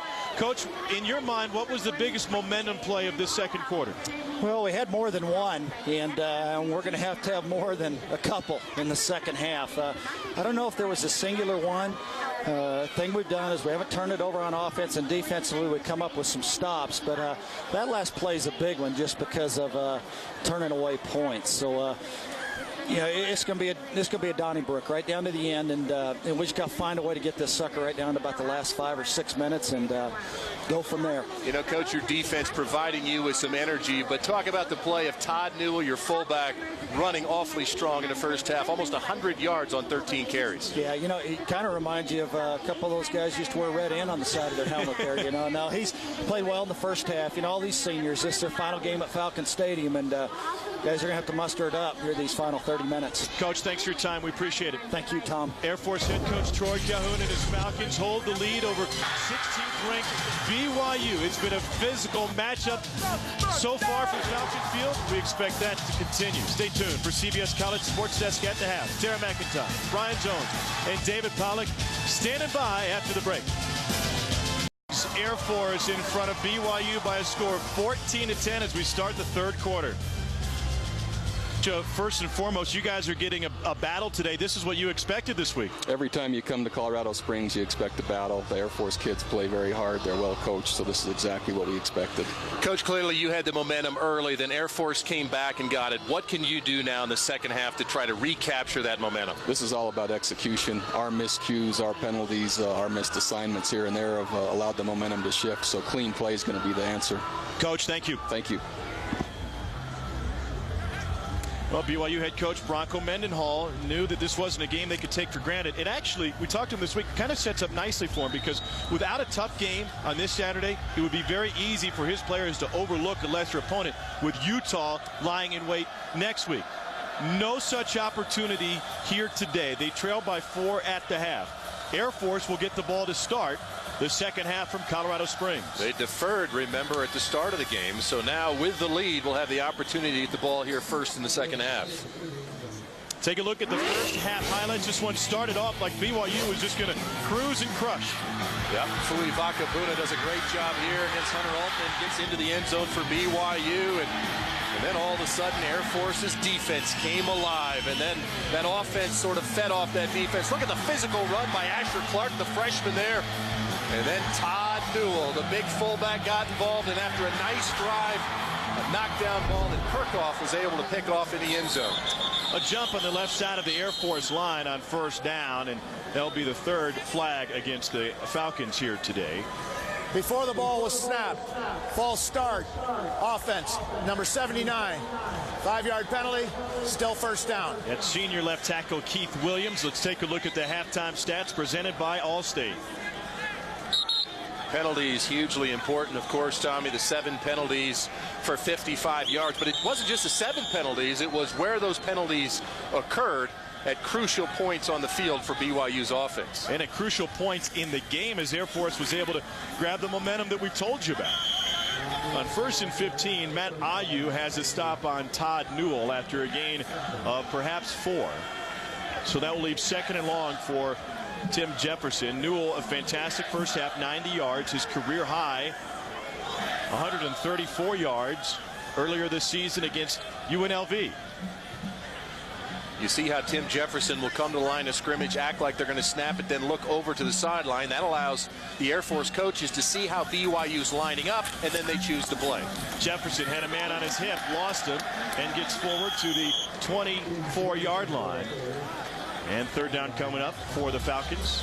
They're 2 of 6 on third downs today. Jan Jorgensen had the stop. The Janimal. We talked to Jan Jorgensen this week, and he said, you know, in the offseason, I studied Chris Long, Jared Allen, Sean Merriman, wanted to become a better pass rusher. And he said, the thing I found out was they're just relentless. They play hard every play. That's what I'm trying to do. He's lost 15 pounds and feels like he's playing the best football of his career. I sent him a Trev Alberts pass rush DVD. I don't think he ever opened it. No, he didn't know who that was. Jefferson on third down has it knocked away at the line of scrimmage. Brett Denny, 6'4", 260, was able to bat it away, and so now Air Force will punt it away. Now, important, as we've talked again, we talked to Coach Mendenhall, that momentum. You come out of the locker room, can Air Force get back the energy they were playing with? Now a 3 and out, so now it's a good chance for BYU to get some good field position and get that momentum back. They came after the punt. They don't block it, but it's a poor punt from Harrison. Harrison had 2 punts blocked by Navy in one of Air Force's 2 losses this season. Both were returned for touchdowns. 14-10, Air Force leads BYU. First possession of the second half for the Cougars. Let's take a look at the Home Depot tools for success. Well, you know, Air Force is going to have to get some pressure on Max Hall. They've certainly done that. Lammendola at linebacker. Chris Thomas has done a pretty good job as well. They've gotten their hands up. Kemp there with the interception with Kirchhoff, and 3 big sacks. He's been knocked down 5 times, hurried 7 times. So Air Force doing a good job of pressuring Max Hall. 3 sacks for 32 yards. Incomplete. Oh boy. Would have had another opportunity. Justin Moore that time, and Aaron Kirchhoff. Kirchhoff already has 1 pick today. They came in the end zone to close the first half. Just a simple zone defense that time, and Kirchhoff just steps right in front of Dennis Pitta. And nearly another turnover for Air Force's defense. Hall had trouble with the snap, lets it go complete, and that'll go for a first down to Andrew George. Second grab of the game for George. Air Force says the ball came out, and the Falcons claim that they covered it. Anthony Wright ended up with a pigskin in his hand down the sideline. Take a look. Good job, offensive line, of protecting that time, and into the sun comes the ball. Big George brings it down. That was loose. That football was loose, but BYU is on the ball trying to run another play. Knee was down. His knee is down, Tommy. So knee is down, ball comes out. The officials look like they are going to take a look at it, though. Previous play is under review. Fantastic angle on that second look. And a fantastic, I'm sorry, Tommy, a fantastic job by the officials as well. They've done a good job of quickly, if there's ever been a call where it looked like it was close, they took another look at it quickly. As you see George there, there's the left knee. You know, it was so instantaneous. I'm not sure that that ball wasn't coming loose when his knee went down. Reminder that the ruling on the field was that he was down. We've seen that all season long, unless there is completely obvious video evidence, they are going to stay with a call on the field. And so if it's at all close or it looks like it's instantaneous, I think that they're going to continue with the football is BYU. So Air Force today, Trev, has had 2 interceptions bounce off their defender's chest. And while they haven't had that opportunity, I wonder what the mindset is of Max Hall. Here's another look at the conclusion of that play. The knee is down there. There's the right knee, and then the left knee actually comes down. After review, the ruling on the field stands. Yep. That's the right call. So that call is set. But what's the mindset of a Max Hall? You're getting passes tipped at the line. You only have 1 pick. You could have 3 right now. Well, I'm not sure what his mindset is, but I can tell you that there's a couple of big running backs standing behind that offensive line, Tommy, that haven't gotten a lot of carries, and I'm not sure if Coach Anai is going to go to that, the offensive coordinator, but at some point they may have to run the ball. Pitta catches and runs, uses the stiff arm to pick up a first down. Those 2 big backs, Harvey Unga and Fui Vakapuna, have averaged 7.3 yards a carry on 8 carries in the first half. Why not go to them every single time? Because what you just saw is also happening. I mean, the passing game is open. They are completing passes. Pitta has 6 catches for 80 yards. It's what they do well. But I would agree with you, Tommy. I think they could add in a little bit more run to keep Air Force a little more off balance. BYU led this game 10-0. Air Force with 14 unanswered points. This is Unga now involved in the passing game. And a gain of 11 for Unga and a first down. Hall over 200 yards passing today. Reggie Rembert had the stop for Air Force. And one of the things that Coach Anai obviously is saying, Tommy, is the offensive coordinator, says if Air Force is going to continue to bring 5 guys and continue to blitz us, we're going to have wide open receivers, just like right there as Unga is out in the flat. So it's just a matter of executing. And I think that's what Coach Mendenhall talked about at halftime. The plays are there. Guys are open. We just have to execute better. Ball on the Air Force 12-yard line. That's Colley in motion. Harvey Unga on the right side. Runs over a man at the 5. Takes it inside the 5-yard line. Anthony Wright was on the wrong end of trying to slow down that train. We've talked about number 9, Colley, and he's just going to come in here and get a really nice block. Over 1,000 yards receiving. Look at the block right there at the point of attack. Holds it long enough, and a nice run by Harvey Unga. This is what this offense can do, Tommy. They can spread you out, but they have that big offensive line, 2 tight ends, a running back at 240 pounds. You can pound a defense 7.5 yards there on first down. And they brought tight end Dennis Pitta into the backfield as a fullback on that last play. Second down. Unga to pick up the first down without a score.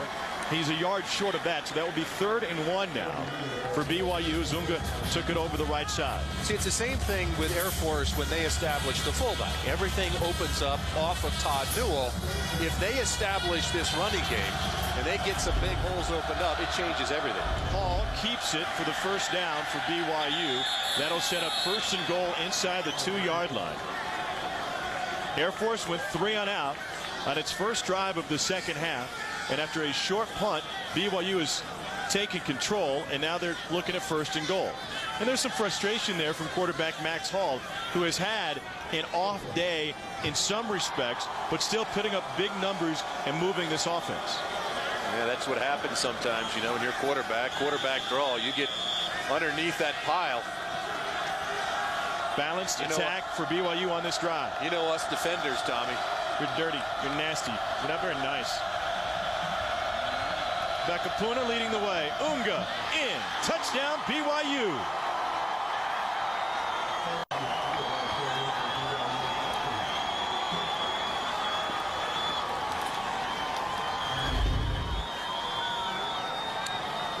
Good job by number 80 on the outside that time. Friel does a good job at it. Wide receiver position of sealing that left side of the offensive line, and just a little cutback that time. And a very impressive drive on a short field for BYU. Mitch Payne adds the extra point, and the Cougars back in front with a 17-14 lead. Max Hall efficient on that drive. 3 for 4 through the air. Unga on the ground. 16th ranked BYU reclaims the lead from Air Force, 17-14 here in the third quarter. What? The loud duck. Time for the Aflac trivia question. BYU is one shy of its third straight 10-win season. When was the last time the Cougars had double-digit wins in 3 straight years? That's a good question. You asking me?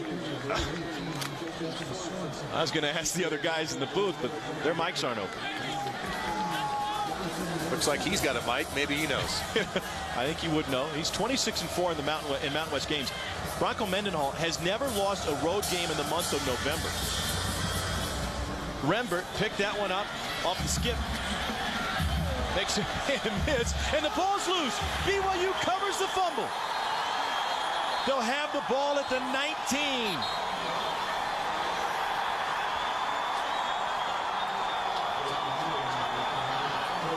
Spencer Hadley popped it loose. Well, Tommy, that's how you get momentum back, huh? 21-yard punt by Air Force in their first series. The offense takes it right down and scores, and then Rembert comes in. What a great job of, with the left hand, pulling that ball out. And BYU once again in great field position on the 20-yard line. And then Hadley covered it. A stoic Bronco Mendenhall knew they'd get a battle today. But after the first Air Force turnover of the game, the Cougars looking to add to their advantage. Hall finds George inside the 10. Altman with the stop. The BYU defense taking advantage and being able to force some turnovers, whether it's the defense or the special teams. 18 forced fumbles, leads the nation. Quick pass, flag in the play. Colley at the 5, shoved out of bounds by Chris Thomas. Wright had the coverage. Colley exchanging words with Thomas after the play. I talked with some former Falcons last night, and they said, listen, we get up for Navy, we get up for Army. Those are important games.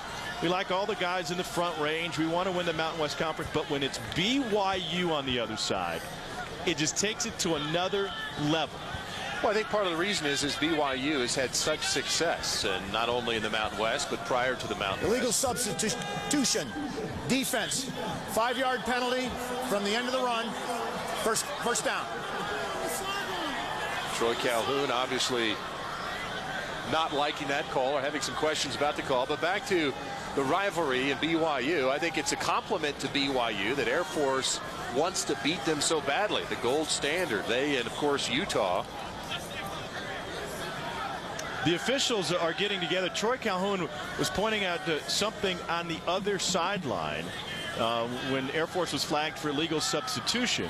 And so we get the correction. We'll go from the previous spot, half the distance, replay, first down.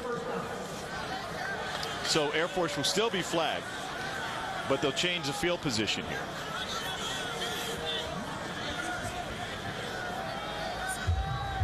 And they're going to march this one down to the 3, just outside the 3-yard line. Top of the formation, Colley matched up with Wright.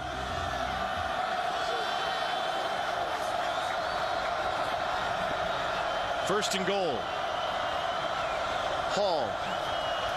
Hands off. Unga. Submarine at the 3. Kirchhoff came in to trip him up. Some other Falcons cleaned it up, including Reggie Rembert.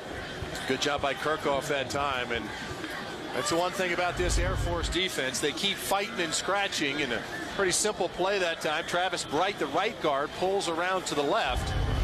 But a good job of getting in the backfield by Kirchhoff as Air Force is substituting. Post sale here, trying to deal with this BYU formation. On second and goal, Pitt motions. He's another blocker for Unga, who bounces it outside, and he is in again. The second touchdown this quarter for Harvey Unga, and a flag on the play. Pushing and shoving after the fact. And Hall not sparing any words for Chris Thomas. 14 points in the first 5 minutes of the second half for BYU. There's a little zone blocking scheme here again as the offense does a good job. Good block by Fui Vakapuna that time. And of course, I think what BYU is saying is that Chris Thomas, late out of bounds, took a little shot on Harvey Unga. Result of the play is a touchdown. After the play is over, personal foul, defense, number 34, penalty be enforced on the kickoff. Robert and I told us that Max Hall has that linebacker mentality similar to when Jim McMahon came through Provo, and you could see it stepping up and trying to defend his teammate after that flag on Chris Thomas. So BYU, with back-to-back scores, will extend its lead, and awaiting the kick will put Air Force in bad field position after the 15-yard unsportsmanlike penalty against Chris Thomas. And guess what they've done, Tommy? They've established those two big running backs in the offensive line as BYU has it rolling on offense.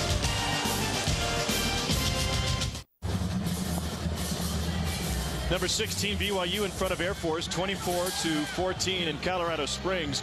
Now time for the answer to our Aflac trivia question. BYU 1 win shy of its third straight 10-win season. The last time BYU had double-digit wins in 3 straight years, it's Lavelle Edwards squads with great quarterbacks in the early 80s, which included the 1984 national title, a 13-0 unblemished record in 1984 under quarterback Robbie Bosco. I don't know of anybody who's had quite the tradition of quarterback play that BYU has. It's been very, very consistent from top to bottom. A great quarterback play at BYU. That kickoff well through the end zone.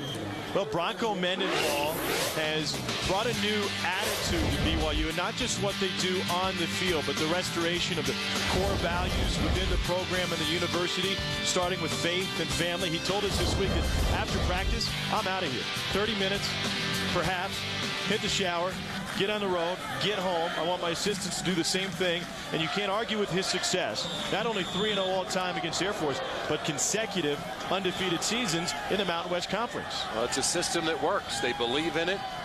They throw the football, and they execute very well. Quick pitch to Asher Clark. Clark surrounded immediately. A missed block on the perimeter. No gain that time. David Tafuna shed his blocker and found him, and Matt Ballman from his middle linebacker spot in there for the Cougars. And similar to the energy that we saw Air Force's defense play with in the second quarter, now you're seeing BYU's defense play with a little bit of a sense of urgency here in the third quarter. Jefferson to throw. They want to take a shot. They go underneath for a 5-yard gain. Matt Ayu threw down Todd Newell on that Air Force sideline. Big game for Ayu in his first extensive time of the season, playing in place of junior Sean Doman, who had 11 tackles in that TCU game. And for all those injuries we've talked about, I think the linebackers have acquitted themselves quite well here this afternoon for Bronco Mendenhall. BYU brings 5. Jefferson incomplete. Ayu had the coverage on Sean Quintana. And 4th and 4 now for Air Force. Their second straight 3 and out here in the second half. They're going to have to lean on their defense to get something going and find some momentum.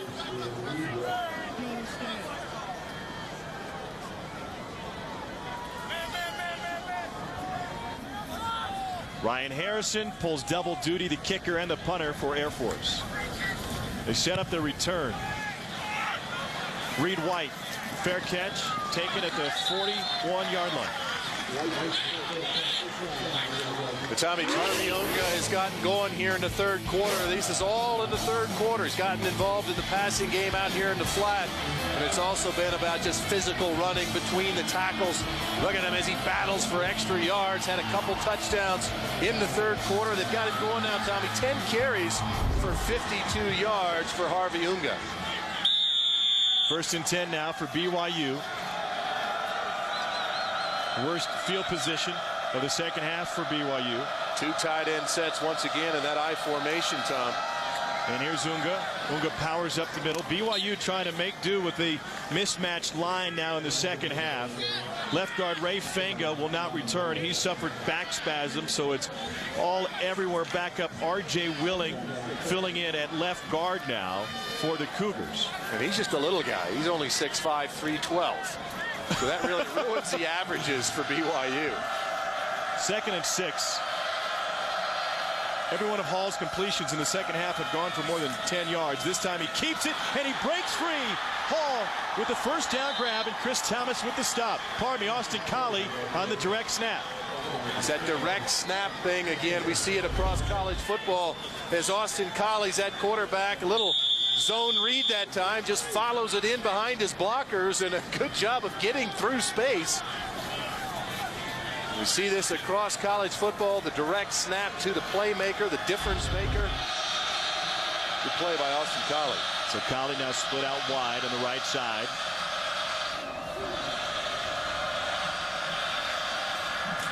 Hall looking that direction. Goes underneath the pit of the tight end.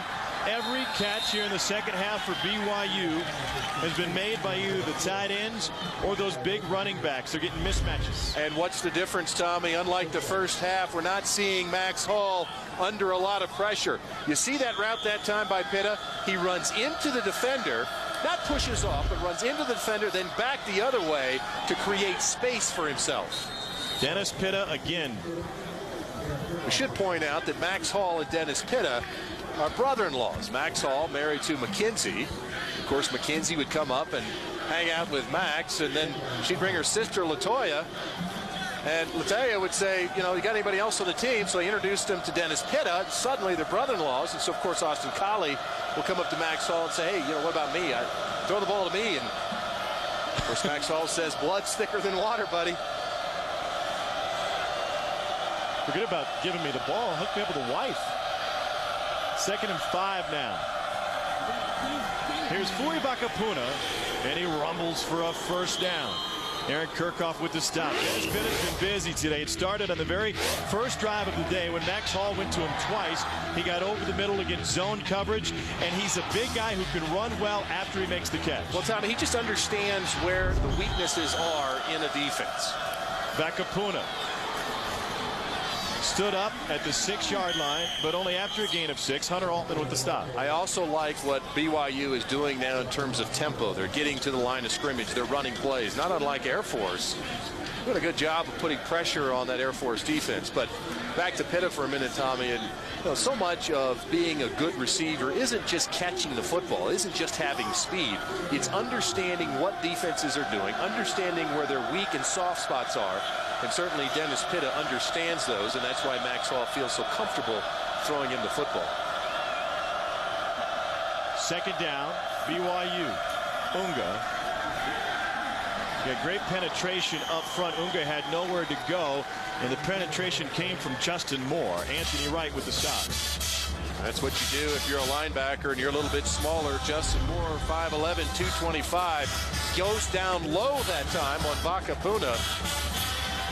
An ISO block that time, and Harvey Unga then has to change directions. Good play, and an important 3rd down play now for Air Force. Air Force doing a lot of personnel subs inside the red zone. In fact, inside the 10-yard line against BYU. It cost them with a penalty once on an illegal substitution. 3rd down. Hall steps up into the end zone. Touchdown BYU. Austin Collie has the score.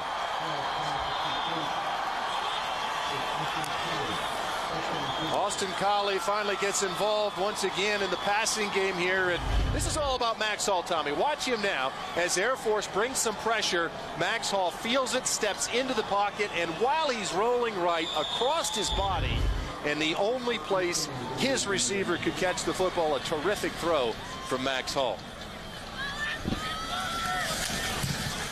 Extra point is good for BYU. BYU's 3rd quarter has been magnificent. 120 yards and 21 points for the Cougars.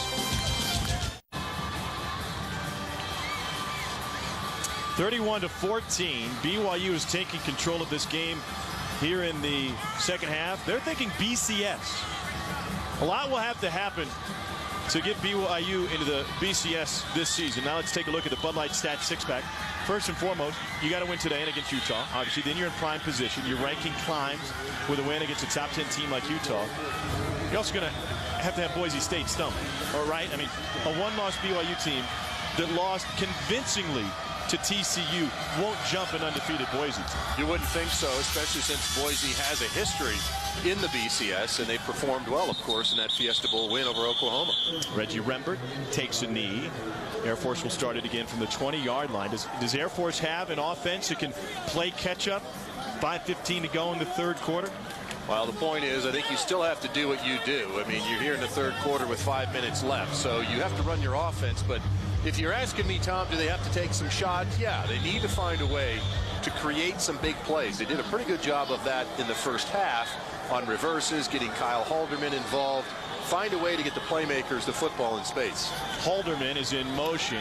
Jefferson wants to throw. He goes underneath to his tight end, and a surge forward to the 25-yard line for the senior Travis Decker, playing in his final home game here at Falcon Stadium.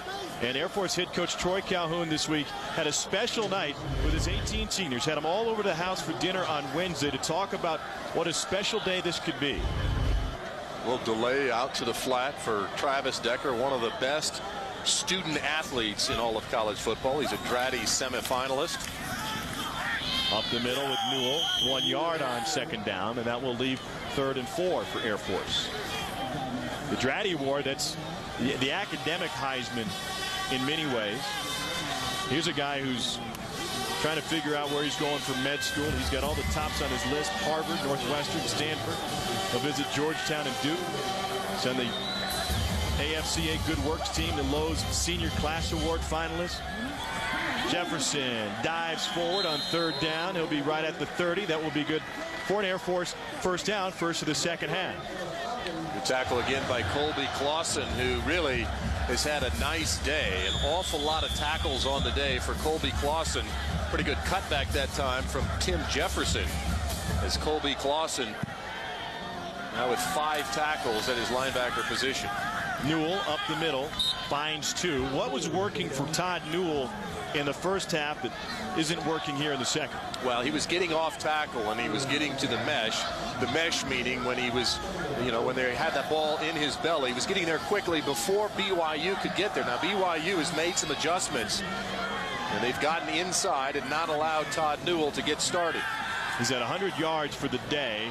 Here's a shot to Jacques Robinson.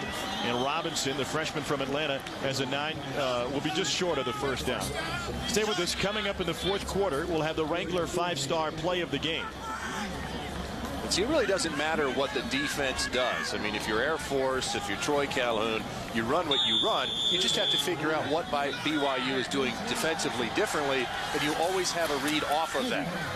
Newell with the first down carry. Colby Clausen, tackle number 6 today for BYU. And you remember Jan Jorgensen on the phone told us that the responsibility will be the defensive ends for this game, the fullback. Well, that time it was the linebacker as Colby Clausen stepped in. So maybe the adjustment is that the defensive ends are not going to crash down now, that they'll allow the linebacker to step in and take the fullback.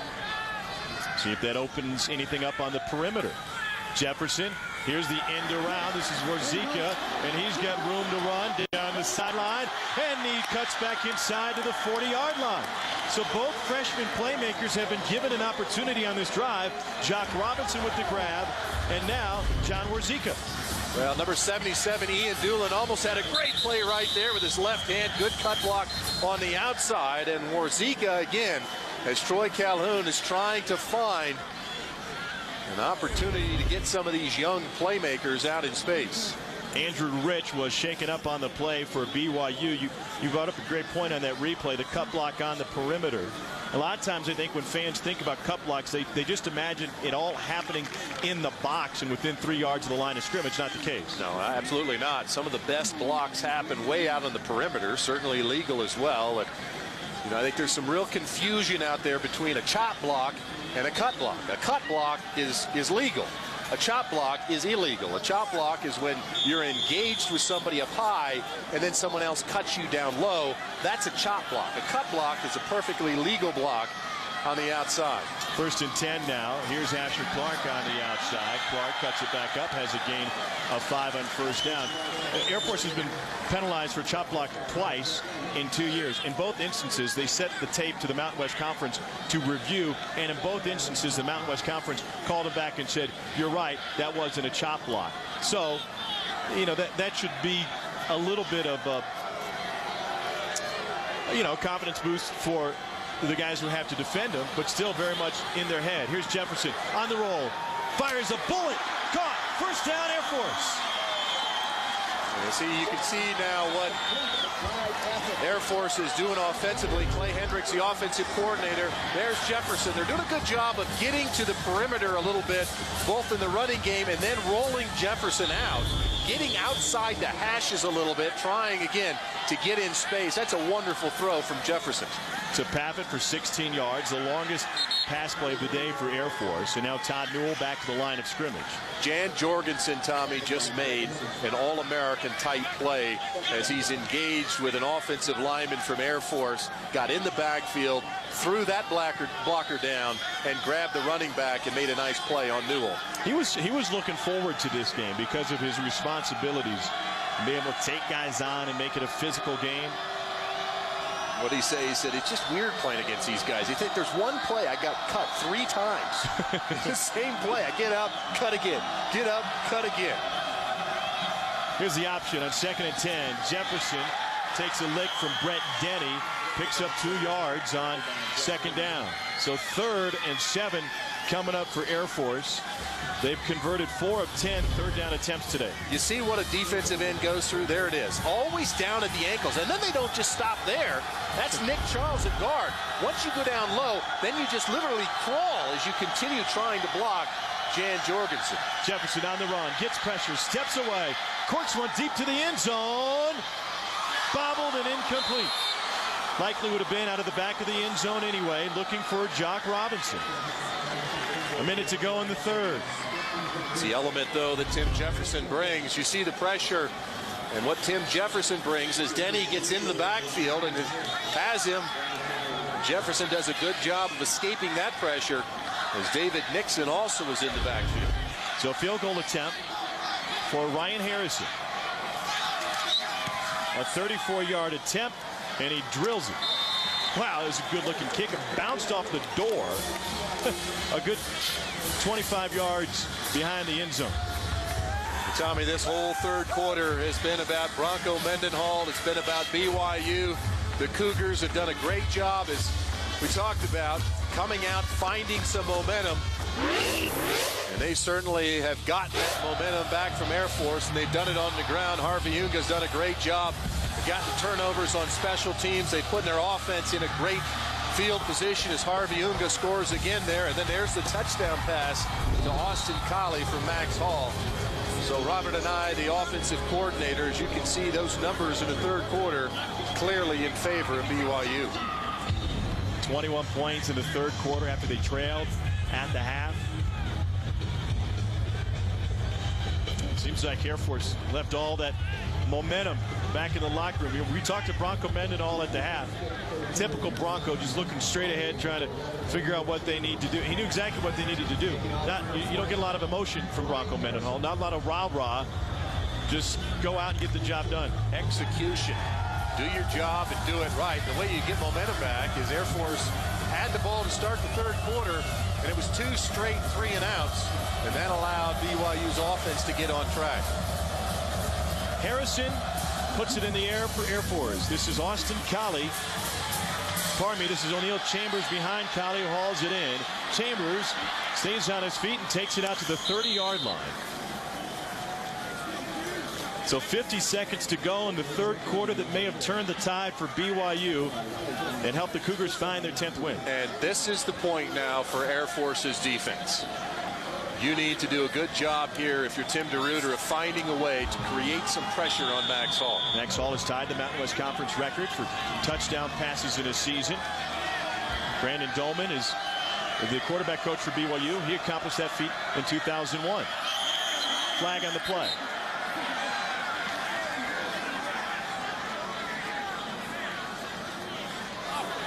Dead ball. False start. Offense. Number 64. 5-yard penalty. Still first down. That's R.J. Willing, who's filling in for Ray Fanga, who left with back spasms in the 3rd quarter. 8th penalty for 60 yards against BYU. Bronco Mendenhall coaching up everybody today. 1st and 15. Unga. Done a great job to bounce it outside. He's got Max Hall blocking for him, and Unga takes it out to the 35-yard line. Pardon me, that was Zakali blocking for him.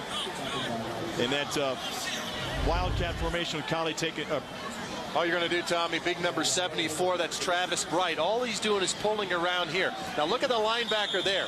It's a good job by Unga of reading it and bouncing it just a little bit. Kali on the outside, it's Reed on the outside. These wide receivers holding their blocks, and a very nice gain on first down for BYU. 2nd and 4 for the Cougars. A whistle, more flags. Robert Anai is out on the field. He is not happy. Dead ball, delay of game, defense using signals to disconcern their snap. Disconcern their snap. Robert Anai says they've been doing it all game long, and he thinks that might be a reason that BYU has had so many false start penalties. We've seen it before this season. Chud, you pointed it out. It's what you do. It may not be legal, but as a defender, it's what you do to try to confuse them. Well, is he saying they're calling out things, or are they jumping? Or are they simulating the start of the play? There's a lot of different tricks you can do as a defender, Tom. Hauled the run on first down. Loose, lost the football. Picked up by AirForce. Chris Thomas has it. And the third quarter will come to an end with the Falcons in fantastic field position. Have they reclaimed the momentum that they need to get a home win on Senior Day?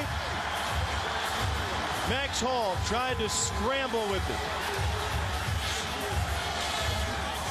Took a pop and coughed it up. He was fighting for extra yardage. And the hit came. Ball recovered.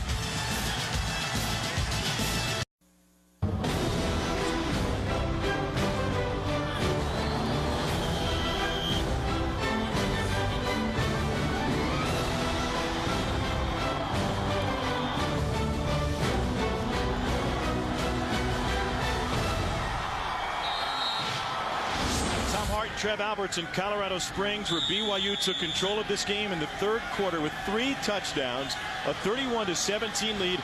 But AirForce, after the takeaway, has great field position in BYU territory as we start the fourth. Asher Clark, 4 yards on first down. Matt Ayu with the stop. You remember, Tommy, in the third quarter when you asked me when AirForce had the ball, do they go away from what they do? Do they have to start taking some shots? That's a perfect reason why you don't. You get the turnover in good field position once again. And the 10th game this year with at least 2 turnovers. AirForce has done a great job of creating them. Warzika, trying to make something happen, has to fight to get his way back to the line of scrimmage. Kellen Fowler in there with the stop for BYU. See, Tommy, I think this is a very important play. This is the second down play here. Once again with Warzika, they've been trying this play, but a good job again. There's 16, Kellen Fowler staying at home. This important play, AirForce has to convert here on third down. Out of the eye. Newell, first down AirForce. Boy, Todd Newell, Tommy, is running with a passion. The senior playing in his last home game here, just hits the hole, fights through some arm tackles, and gets an important first down as Kellen Fowler once again steps up to make the stop. 109 yards and a touchdown today for Todd Newell, who earlier this season reset his career high in rushing in 3 straight games. Jefferson trying to run out of trouble, gets to the line of scrimmage and picks up a yard. He had David Nixon hot on his heels. But one of the reasons why AirForce is doing a lot of those end arounds is because of how hard BYU is running to the football. A great job of pursuit that time as David Nixon gets in the backfield, sort of forces Tim Jefferson to give some ground, still able to get a short gain out of it. 2nd and 9. Here's the reverse. Warzika for the 3rd time trying to get to the perimeter and just got back to the line of scrimmage. Matt Ayu stayed at home.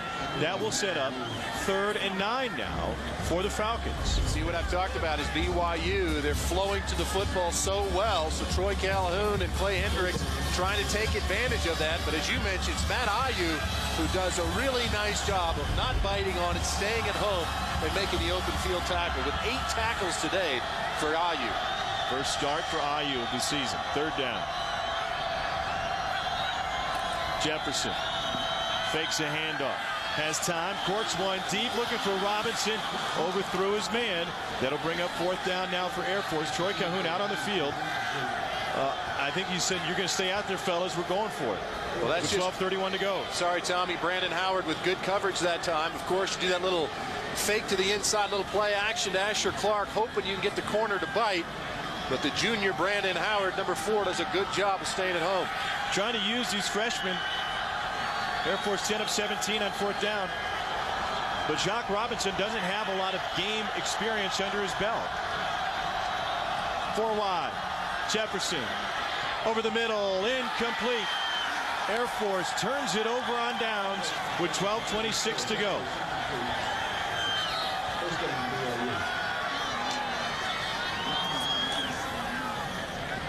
BYU leads Air Force 31-17. We're back to the academy in a moment. 31-17, BYU in front of Air Force. And now let's recap with the Energizer game summary. 7 penalties for 58 yards against Air Force. BYU's been penalized 8 times. Unga with 2 rushing touchdowns, both in the 3rd quarter. But BYU has coughed it up a couple of times today. Air Force may need a takeaway to get back in this game. Here's Unga. Crawls forward for 2. Chris Thomas has been busy for the Air Force Falcons. Well, Tommy, he's got 11 tackles on the afternoon, and he's gotten a sack, been in the backfield, forced a fumble, picked up a fumble as he does right here, hangs on to it. Chris Thomas, a remarkable player for Tim DeRuyter and his defense. 2nd and 8. Hall to throw. Good pocket presence. Lets it go over the middle. Almost picked. A flag on the play. Will likely be pass interference. Kirchhoff had another one bounce off of his numbers, but I'm not sure it will matter in the end. Colley trying to come back to the inside, saying that he was held by an Air Force defender. Chris Thomas is very close to the officials, wanting to hear what they're saying.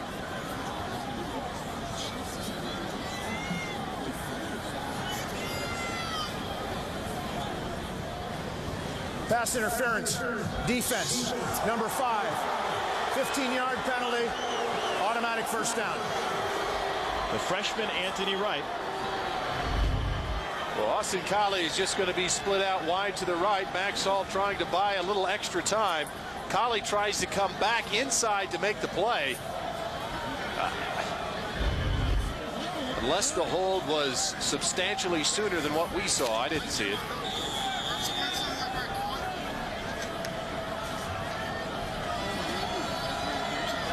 Seven penalties against the Falcons today. Here's Fui Vakapuna.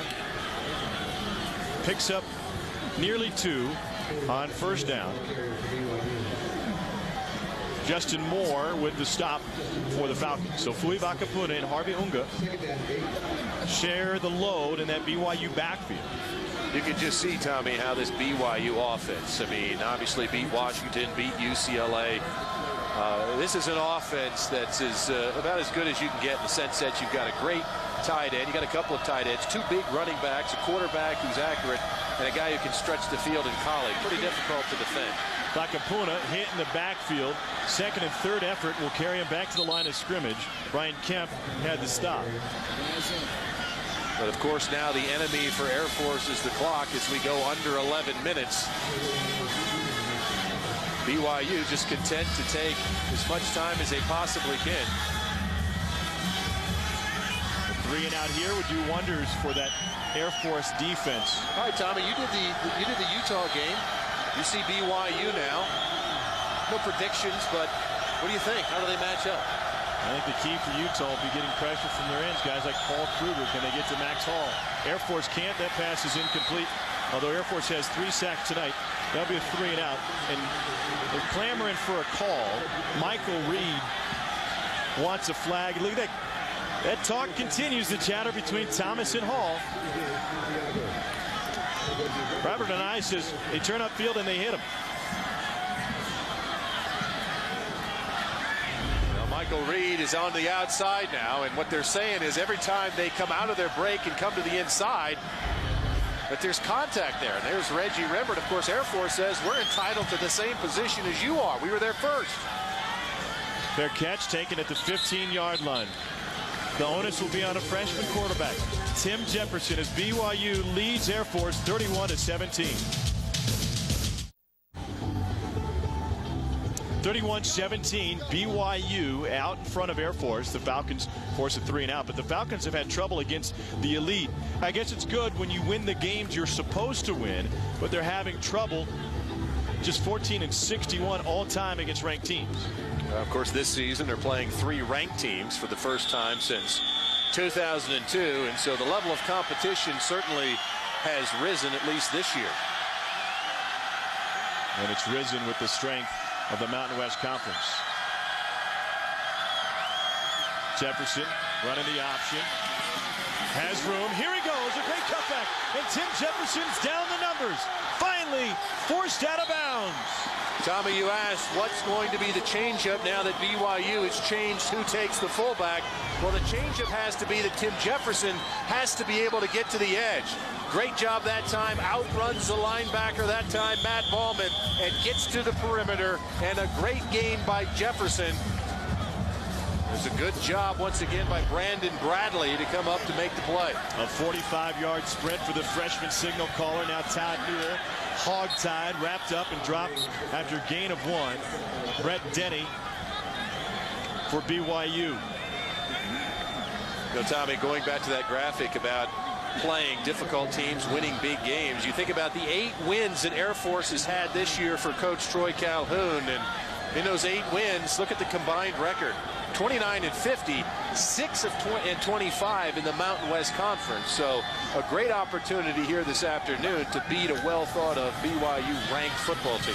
Jefferson on the option again. Late pitch to Clark, lost the football, and Jefferson covered it up. David Tafuna was there. It's a little option play again, reading to the outside. Jefferson pitches it. Asher Clark can't bring it back. Fortunately for Air Force, Jefferson is there. Asher Clark saw David Tafuna in his sight. Tafuna had the crosshairs on Clark. That's why he took his eyes off the football. A 3rd down, play action. Jefferson will scramble for it. Goes straight up the middle, and that'll set up in 4-down territory. A 4th and about 4 now for the Falcons with 8:40 to go and counting. Here from Colorado Springs. Now, there can't be any question about this call. Of course, they went for it on 4th down the last series, so.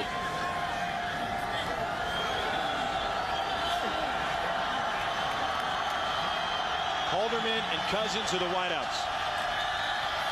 Jefferson with the pitch. Asher Clark gets a hold of the football, has a 1st down, and down to the 25-yard line. Clay Hendricks, a great job at offensive coordinator. A little option to the right as Coach Mendenhall sees something he doesn't like, but a good read again from Tim Jefferson, the quarterback. Once again, the instantaneous decisions you have to make. There's 43. Nixon forces the pitch. Good block on the outside and a 1st down for Asher Clark. 9-yard run for Clark, his longest of the day. Now they bust up with the fullback, Todd Newell, brought down by an ankle. And that was Kellen Fowler with the stop. So here goes Air Force now, 8 minutes to go. And they're inside the red zone, facing a 2nd and 4 after that big 4th down conversion. Air Force came into this game 4th in the country in rushing yards.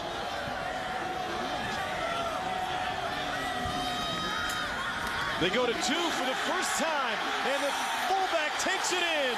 Touchdown Air Force. Jared 2 with the score.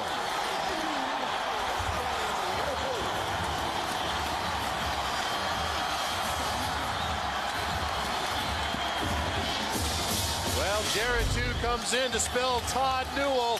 And a good job right there. Good block by Ty Paffett, number 19. He comes in. Initial block there, and another block from Jock Robinson, and a terrific run by Jared, too, as Air Force continues to fight and scratch and come back for these 18 seniors. Troy Calhoun and offensive coordinator Clay Hendricks wanted to get Jared too involved in this offense because of his breakaway speed. He carried the load last week in the second half. It's his show again today.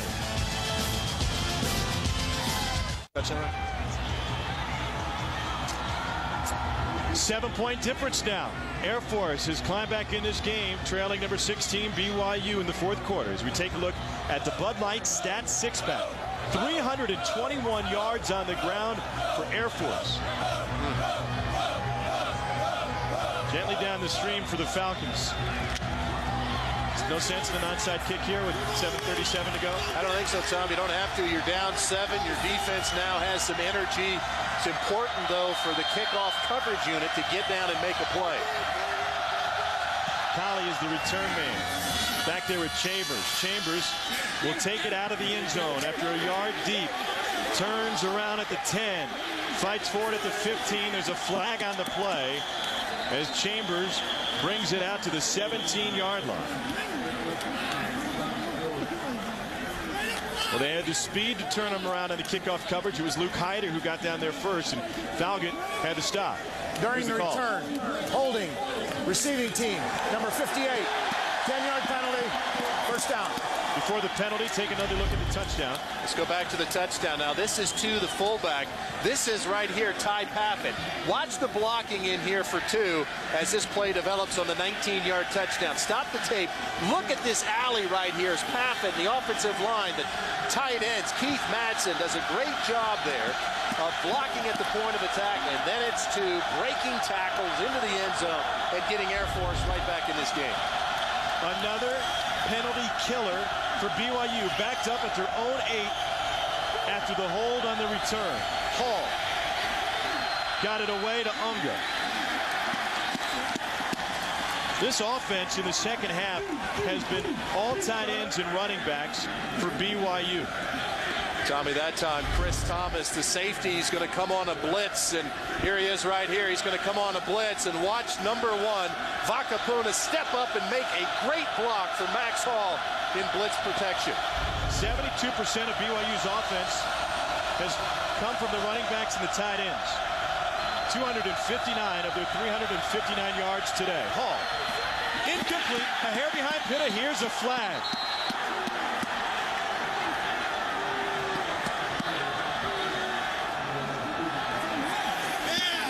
Pitta pushed off, perhaps.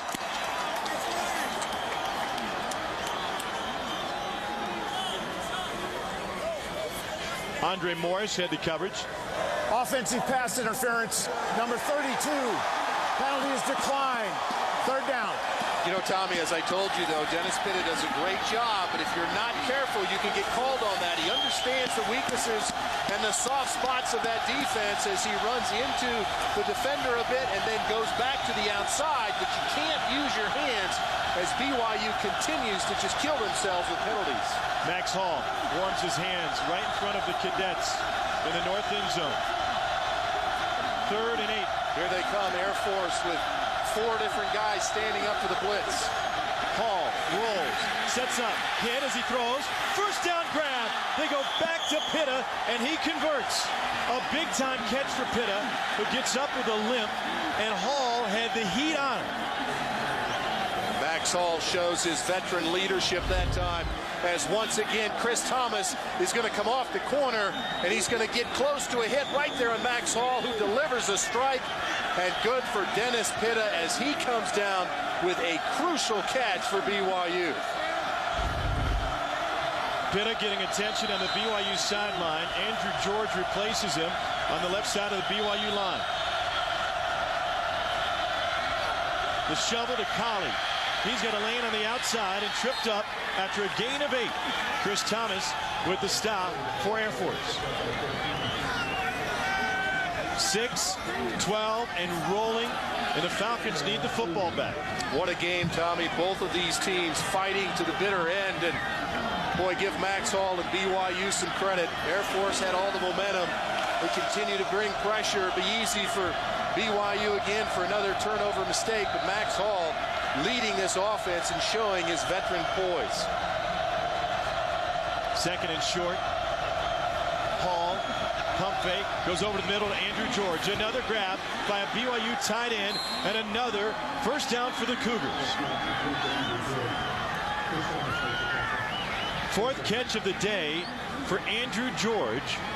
A season high for the junior from Inglewood, Colorado, just up the road. Air Force just really hasn't had an answer for these tight ends of BYU. They've just done a great job, both Pitta and George, of finding that soft spot and sitting down. You see with BYU with a huge advantage in first downs. Air Force has the advantage in takeaways. Can they steal another? Almost! Wow, great break on the ball by Anthony Wright.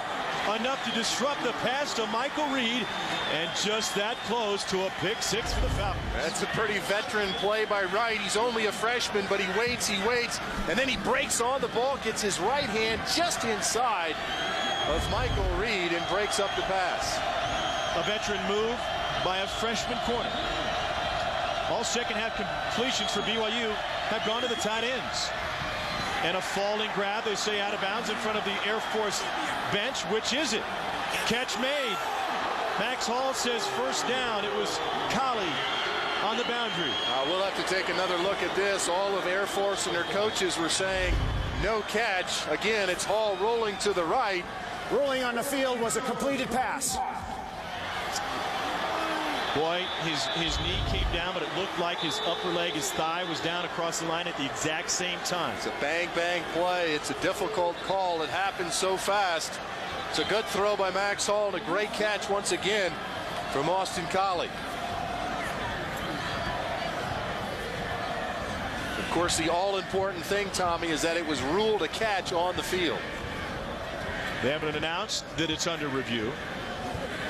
Previous play is under review. All right, now they'll take a look at it.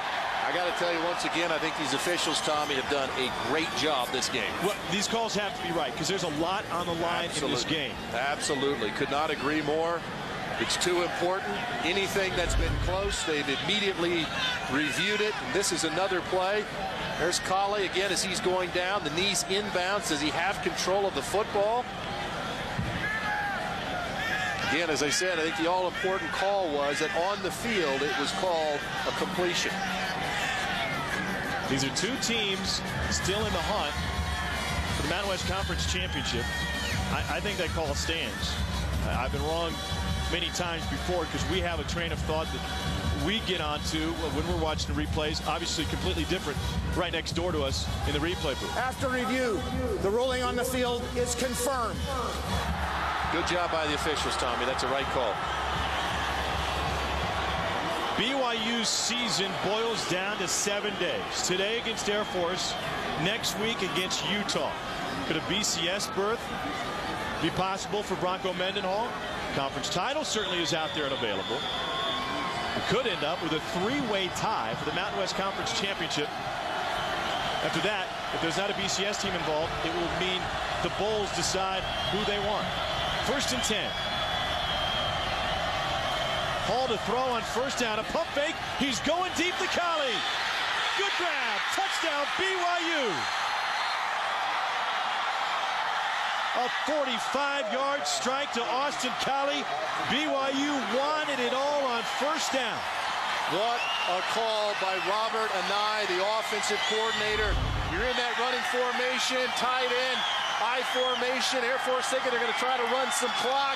You get man-to-man on the outside, and look at Austin Colley. Get some separation on Reggie Rembert that time, and a terrific throw from Max Hall. A two-touchdown lead for the Cougars with 4:46 to go.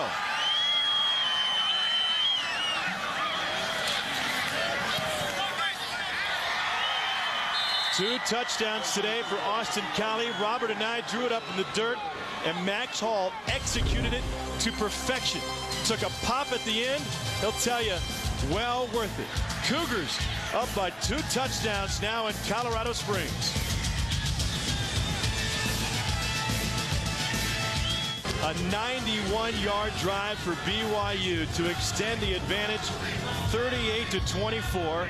450 yards of offense today for BYU. That drive started at their 9 after the penalty and the kick return. 2:44 off the clock. And Austin Collie on 1st and 10 took the pump and go in from 45 yards out. And how many crucial passes did Max Hall complete? Remember that one to Dennis Pitta? They had to complete it. It's a lot of fun for this BYU team and two guys that know each other well. Austin Collie on the right, Max Hall on the left. Yep. Boom. I took a lick and I just winged it up there. And it was Chris Thomas who gave him the lick, who's been all over the field this afternoon. But boy, credit Max Hall. He's been under an awful lot of pressure. He stood in there, and there's Austin Collie, 130 yards now. And he needs about 35 yards to become the all-time leading receiver at BYU, passing Eric Draghi. Jefferson on the design draw has nowhere to go. David Nixon swallows him up. Trev, isn't momentum a funny thing in college football? Not only have we seen it at work in this game, Air Force took control in the second quarter, BYU took it back in the third, but also over the course of a season or even a half or quarter season. And now, should BYU hold on, they're going to take a lot of momentum into their season finale against Utah. Absolutely. People might not think this, but on the road at Air Force, the way this team is playing, if BYU can hang on, this would be a huge win for the Cougars. Jefferson finds Josh Cousins for a first down. Brandon Howard had the coverage. And now Cousins gets a breather. First grab of the day for the junior Josh Cousins. Air Force needs to be in a bit of a hurry. Jefferson pressured, scrambles, uncorks one to the sideline, and a big hit from David Tafuna. That last drive, Tommy, Air Force had a terrific drive and got involved on the perimeter a little bit. Warzeka got to the outside, but then it was about Timmy Jefferson running the option, getting to the perimeter, and then, of course, Jared Two, the fullback, right at the middle, 19 yards for the touchdown. Jefferson lets it go again. The tight end Decker with the grab. And for Travis Decker, his second grab of the day. 1st and 10 Air Force, 3:34 remaining. Falcons have all 3 timeouts remaining. Jefferson gets a key block, lets it go again. He's been magnificent through the air on this drive. That'll be a gain of 7 on first down. Tafuna with the stop again. And you know where he seems to be the most comfortable is on the run, Tommy. Roll him out left or right, on the move. He seems to be even more accurate as a passer. Jefferson 4 for 4 on this drive. Jefferson rolls. Another completion. He's 5 for 5, and Air Force has a first down.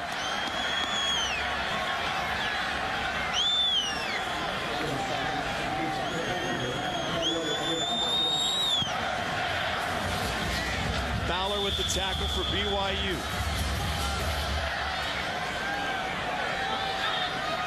Three wide for the Falcons. Jefferson moves that pocket again. Pump fake. He's going deep into double coverage, and it's picked off. Intercepted by Brandon Howard in the end zone. The first of the season for the junior from Riverside, California. Jefferson was perfect on the drive, and with 2:44 left, he wanted it all. Jeffrey Ginn just a little to the left that time as he throws it up. 2 defenders clearly there. And that's Brandon Howard, who Coach Mendenhall told us is probably our best cover corner. Good ball skills that time as he gets turned around, goes up and picks it off. It's a pretty good effort by BYU's defense. A defense, Tommy, coming in that was banged up. Sean Doman, the starting linebacker, not playing because of an appendectomy. A lot of pressure this Air Force offense puts on a defense. Pretty good effort by BYU's defense. So now Max Hall can try and run out the clock behind big Harvey Unga, who fights his way for a yard. Ben Garland on the stop. For Howard, one of 2 takeaways for BYU today. Air Force, first charge time on the half. Cougars have also turned it over 2 times. Hurry up. Clock operator, please reset the game clock to 2:36. Seems like a missed opportunity for Troy Calhoun and this Air Force bunch. Their largest loss of the season came to a top 10 team, Utah. Lost at home by 7. Lost by 6 to Navy in a game in which they outplayed their rivals from Annapolis. And then here today, the BYU offense just too much. Take a look at our Wrangler 5-star play of the game. Well, Tommy, it had to be Max Hall to his buddy Austin Collie. Here it was first down, a little pump fake under pressure from Chris Thomas, throws it up, and Collie gets some separation, 45 yards into the end zone. The Wrangler 5-star denim play of the game. Collie 7 grabs, 130 yards, and 2 touchdowns today for BYU, which trailed at the half, 14-10. A 28-point second half, 21 of those coming in the third quarter.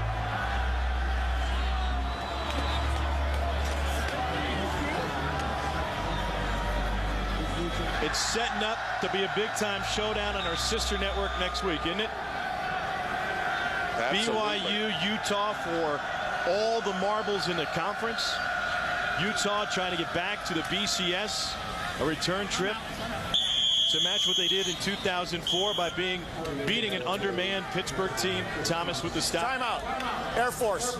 Second charge timeout of the half. Trev, I think the wish for the Mountain West Conference is that Utah, 30-second charge timeout. if they are to win, not that the conference would be pulling for one team or another in a season finale, but if they are to win, the conference sure would like Utah to be matched up opposite of a quality opponent. I'm talking top 10, not a Pittsburgh team with Walt Harris on the way out that's going through the motions in the Fiesta Bowl. Let them prove that they belong among the nation's elite. And also, of course, a conference title is still on the line. Well, you're absolutely right. And first and foremost, Utah will have a lot of work to do to get through this BYU team at Max Hall. But I couldn't agree with you more. I mean, of course, when Utah was able to beat Pittsburgh, not a lot of respect nationally because Pittsburgh really wasn't a great team. Obviously, Boise State got a lot of respect nationally because of the way they won their game against a well-thought-of Bob Stoops Oklahoma team in the Fiesta Bowl. But I think it'll be interesting as we go down the line here the next few years when you watch the Mountain West and these guaranteed automatic berths at some point with the success that this conference has had against other BCS conference schools. I mean, the Mountain West was 6-1 this year against the Pac-10 alone. So it's just been an outstanding year for the Mountain West. What if you had an opportunity on the final Saturday of the college football season to institute flex scheduling among the nation's elite? If the season ended today, this is what this plan may look like. Oklahoma travels to USC, Texas to Utah, Boise State to Penn State. These are all teams that either don't have a conference championship game or, like Oklahoma and Texas, will be left out even though they're top 10 BCS teams. Utah will get a chance to establish their resume even more by taking on a big-time team. Because they may not get that opportunity in a bowl game. Well, you're right. And something's going to have to happen. And we talked to Bronco Mendenhall about it on the phone. And he said, look, we have our current system rewards undefeated teams. So why play anybody? There's no strength of schedule. Progress will stop. No strength of schedule. Air Force. Third and final charge timeout of the half. And Bronco Mendenhall said that even us here at BYU, we're having a difficult time scheduling. No one will play us. Why would you want to play BYU? If a system you have has no strength of schedule, Ball State right now is about 111th strength of schedule. Okay, so you have a system that says play, if you're in the Big Ten, play nobody, play your Big Ten schedule where you don't play everybody in the Big Ten, no conference championship game, and you got a great chance of making the championship game. So we've got a system that some teams play 12, some 13, no strength of schedule. I think, you know, as we move forward with the parity, with teams like BYU, Utah, even Air Force, TCU, there's too many teams, Tom. There's too much at stake. There's too much put into this by people like Bronco Mendenhall to just continually, arbitrarily determine who the national champion is. Well, you bring up a good point about strength of schedule, because without BYU's 2 Pac-10 wins, Utah's win against Oregon State, a tough loss on the road by TCU against Oklahoma, then the Mountain West Conference doesn't have momentum, doesn't have that national attention and acclaim, and it really all got started one weekend when they routed the Pac-10. That was the weekend that UNLV beat Arizona State. that Arizona lost on the road to New Mexico. BYU blew out UCLA. And then I think that caused the media and the fans nationwide to stand up and pay attention to the Mountain West Conference. Now, all of a sudden, when you lose in conference to a good team, folks know it's a quality opponent. When TCU loses on the road to Utah, it's not a bad loss. That was a great game. And not only that, but when you have a middle-of-the-pack Mountain West team beat Arizona going into today was 6-3. I mean, and they're in the Pac-10, so that's sort of the point. Here's the other thing about the BCS, Tommy. How do we know that the top 3 teams in the BCS don't necessarily all come from the Big 12 South? Great point. The point is this. If the top 2 teams in college football happen to be in the Big 12 South, although it is theoretically possible they could play for the national championship, highly improbable. So the point is simply this. We have a system that really wouldn't allow Texas and Oklahoma, or Texas Tech and Texas, to really play for the national championship. On third down, Unga bounces it outside. He's got a first down, and that will seal the game for BYU.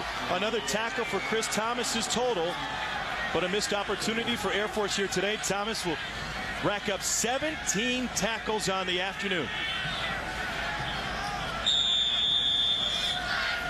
The stage is set for BYU and Utah, and if that rivalry needed any more energy, any more enthusiasm, any more attention, all of a sudden they got it. Remember in 2004, Utah routed BYU en route to their BCS berth. Tommy, let me just tell you something. The Mountain West Conference has got to hope they're able to hang on to people like Troy Calhoun and Bronco Mendenhall. 2 of the best coaches in country happen to reside in the Mountain West Conference. At least 2. And Troy Calhoun and Bronco Mendenhall meet at midfield.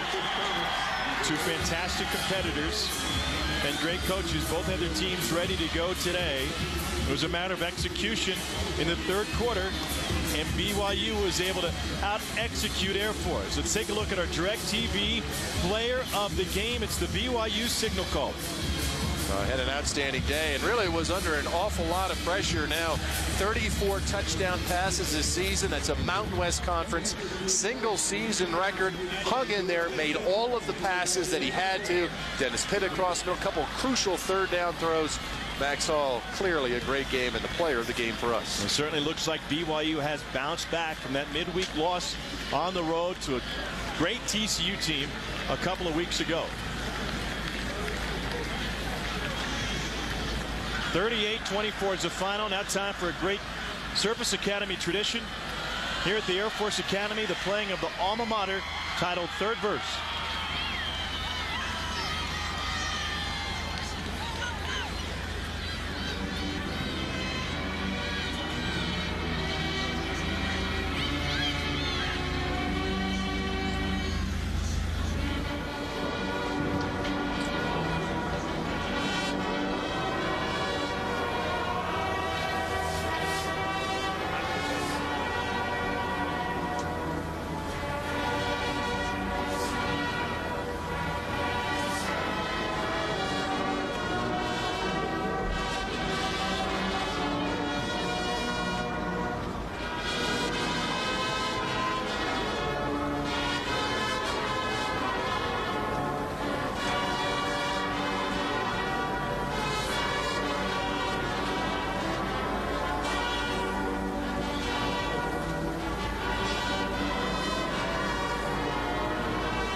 It's the final home game at Falcon Stadium for 18 Air Force Academy seniors.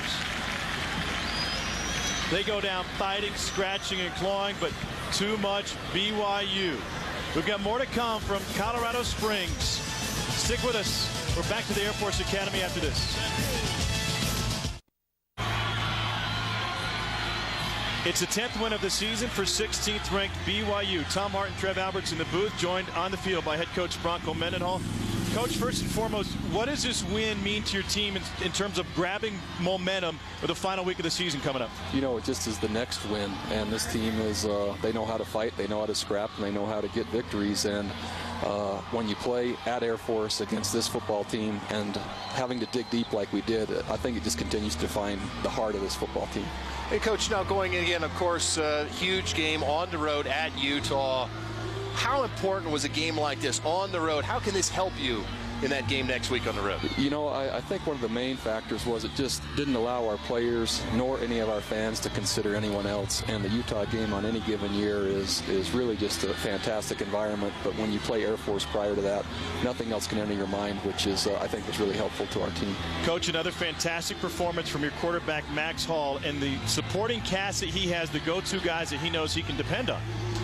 We have a good football team led by a very good quarterback, and when you have a running back like Harvey Ingram, when you have receivers like Austin Kalla and a tight end like Dennis Pitta, you have enough weapons to be in or win every game. And in this case, it's been 10 wins this season, and Max has a lot to do with it. All right, Coach, thanks for your time. Congratulations on the victory. Thank you. BYU goes to 10-1 on the season. Air Force just its third loss, 2 of them to ranked teams. They'll finish the season at TCU. BYU has Utah up next. For Trev Alberts and our entire CBS College Sports Network crew, I'm Tom Hart saying so long from the Air Force Academy, where once again the final score is BYU 38, Air Force 24. For the latest scores, news, highlights, and analysis, log on to cbssports.com/CBS College. This has been a presentation of CBS College Sports, the pulse of college sports. Thanks for watching from Colorado. Now let's take it to New York.